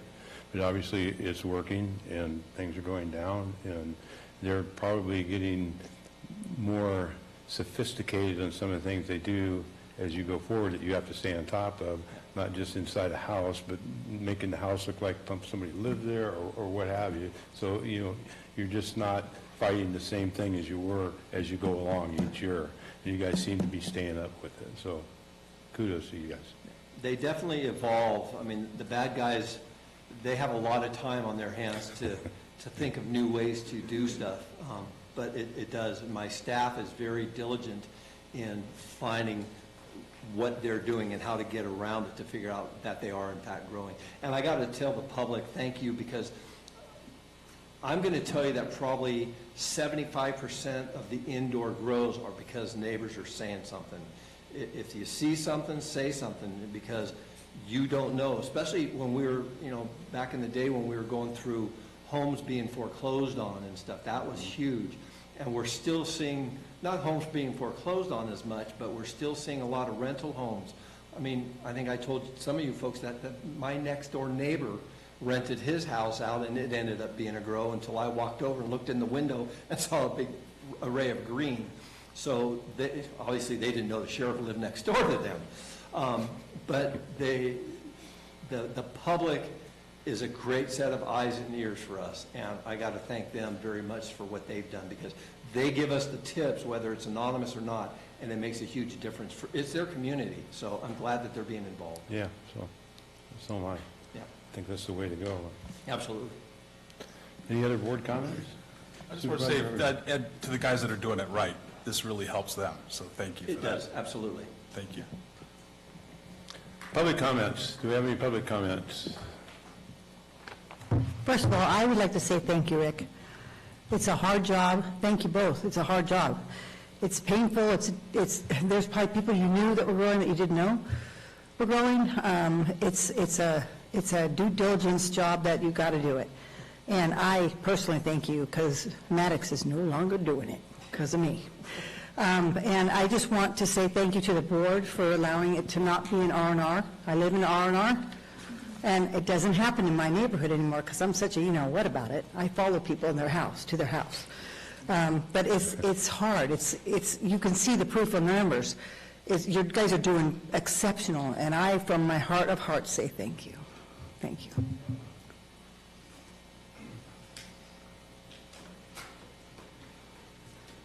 First of all, I'd like to direct my comments to the sheriff. I started down this marijuana road in 2011. That's when they were trying to open the first pot shop up in Arnold. I've worked with the sheriff over the years. He's been free with information, tells us what to do, what to look for.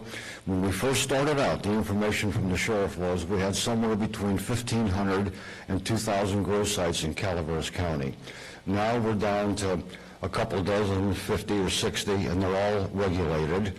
I know there's still renegades out there that want to grow it in between your visits and all that, but I compliment the sheriff in contrast to some of my comments earlier that he's finding it because he's looking for it.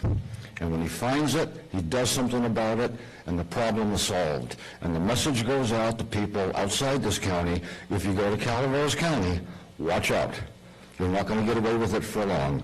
Some of the numbers are striking, and I appreciate Deputy Stark's Nixle messages that I get. It's a little hard to follow because it's like a month of the MET team and all that. But when I look through some of these, and we had this conversation at the CCRP meeting, with all these repeat arrests or eradications, I mean, 6 times. What does it take to get arrested? If you defy the law 6 times, and then with some of the indoor grows, why aren't we turning those people, and I mentioned this to you before, over to ICE? They're obviously Chinese nationals. They have no interest in the property.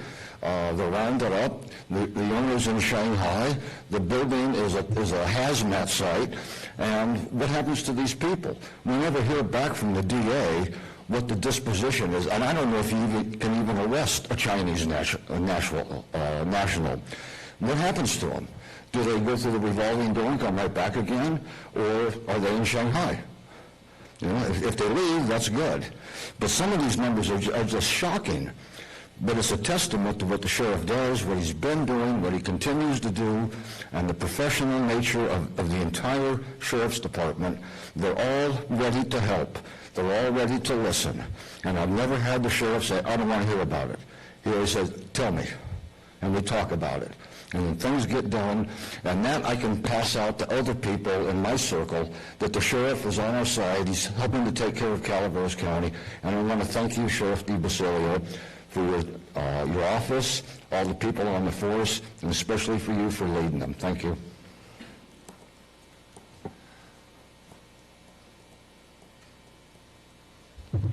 Good afternoon, Vicki Ranke. I too, of course, want to say thank you to the Sheriff's Department for doing what you are for the illegal grows. I just want to make my little statement that we made way back when, and that is if we had no marijuana allowed in our county, he could get them all and they'd be gone. But now they're hiding between these ones that are permitted, so you have still a job to do, and we're glad about that. And that's one of the reasons for wanting to fund the Sheriff's Department. Although taxpayers are paying for this eradication, we will do it because it's important to us, but just think of the possibilities if we didn't have these marijuana grows here. Bill kind of mentioned it, but are you finding cartels in this county? Because I know they're everywhere in California. Yeah, and I'm just curious, and hopefully if that's the case, we can come up with some kind of solutions to get them out of here. But anyway, thank you. Any other public comments? Are there any online? There are no online public comments. Okay, I'll bring it back to the board. Is there any final board comments? on Supervisor this? Toffanelli, if I could. Absolutely, Sheriff. I'd like to answer some of the questions that were asked, just because they're pretty simple questions. The arrest, or what happens. A couple of things. Typically, the people that we're finding when Ms. Renke, when you ask about the cartel, we're not really seeing the cartel here. What we're seeing is worker bees. The people that own these indoor grows, outdoor grows are from out of the area 99% of the time. So we're not finding the property owners or the person that's in charge of growing it. What we're finding is worker bees. We do arrest them, but they get released because marijuana in the state of California is a legal product. So they get released because it's typically a misdemeanor. And in Barbara's defense, they usually don't show up for court because they're out of the area and they're never coming back. So when it comes to arrest, we are arresting the ones, and it actually got to the point where we were just citing them in the field. Because to arrest them, bring them to the jail, because when we bring them to the jail, they're going to get released anyhow. We're just saving a step so that our staff members aren't being overwhelmed inside the jail. So we cite them in the field, they go on their merry way, they never show up. And again, as far as the cartel, what we're finding is a lot of this is the Chinese nationals. And I brought this to the board, Barbara and I both, quite a few years ago, looking at trying to get a forensic team together to chase that money. If you all remember back in 2018 or 19, the DOJ stepped in and they eradicated 114 homes between Sacramento, Carmichael, and here, and we had 14 of those homes in our county, and they were all associated to a Chinese bank in China. So that's where the bigger part, we're not seeing the Mexican cartel, and when people hear cartel, they think Mexican cartel. We're not seeing that. We used to see that years ago out in the national forest. We're not seeing that anymore. And as far as ICE goes, I cannot ask nationality or if they have a green card. I can't, that's not my job. That is the federal government's. We've been prohibited from doing that. So if we arrest them, we book them under the name that they give us. If we can ID them, we do. But we do not contact ICE. It's against the law, federal law, for me to contact ICE. Okay? So I think that answered all the questions. And again, the hiding between, they're not so much hiding in between the grows anymore. They were back in the beginning, I will give you that, but now they're not because we know who the legal grows are. So if they pop up at these outdoor grows, we're on them like flies on honey. So, see how I clean that up? Product. So, there you go. Okay. Thank you, Rick. Guys, that's one last question. Absolutely. Do you think these people are trafficked? Do I think it? I think some of them probably are. Maybe more in the beginning, and again, maybe not so much now, just because we have so few of them. I'm sure there was a time, and some of you remember the big grow up here at the old airport. There was no way to prove that those people were trafficked, but just the way they conversed with us and the things that were going on, I could almost guarantee you they probably were. But again, now, I'm not thinking so much up here. I think because believe it or not, some of the sites that I've gone to in recent times on the indoor grows, it's husband and wife. And they're the ones doing it. So, yeah, I don't think we're seeing the trafficking up here like they are down maybe in San Bernardino or, Riverside and those types of bigger counties. Yeah. Thank you, sir. Yeah. Any other questions? Thank you, Rick. Absolutely. And thank you, Rochelle. Thank your team. And thank your team. Absolutely. All right.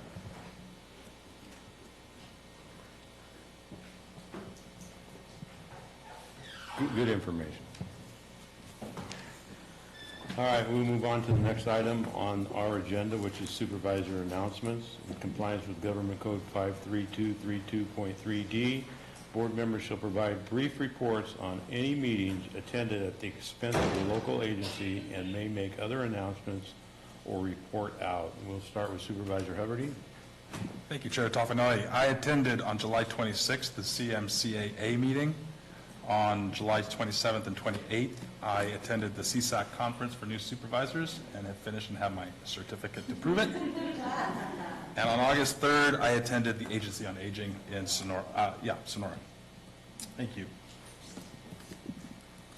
Supervisor Fallendorf.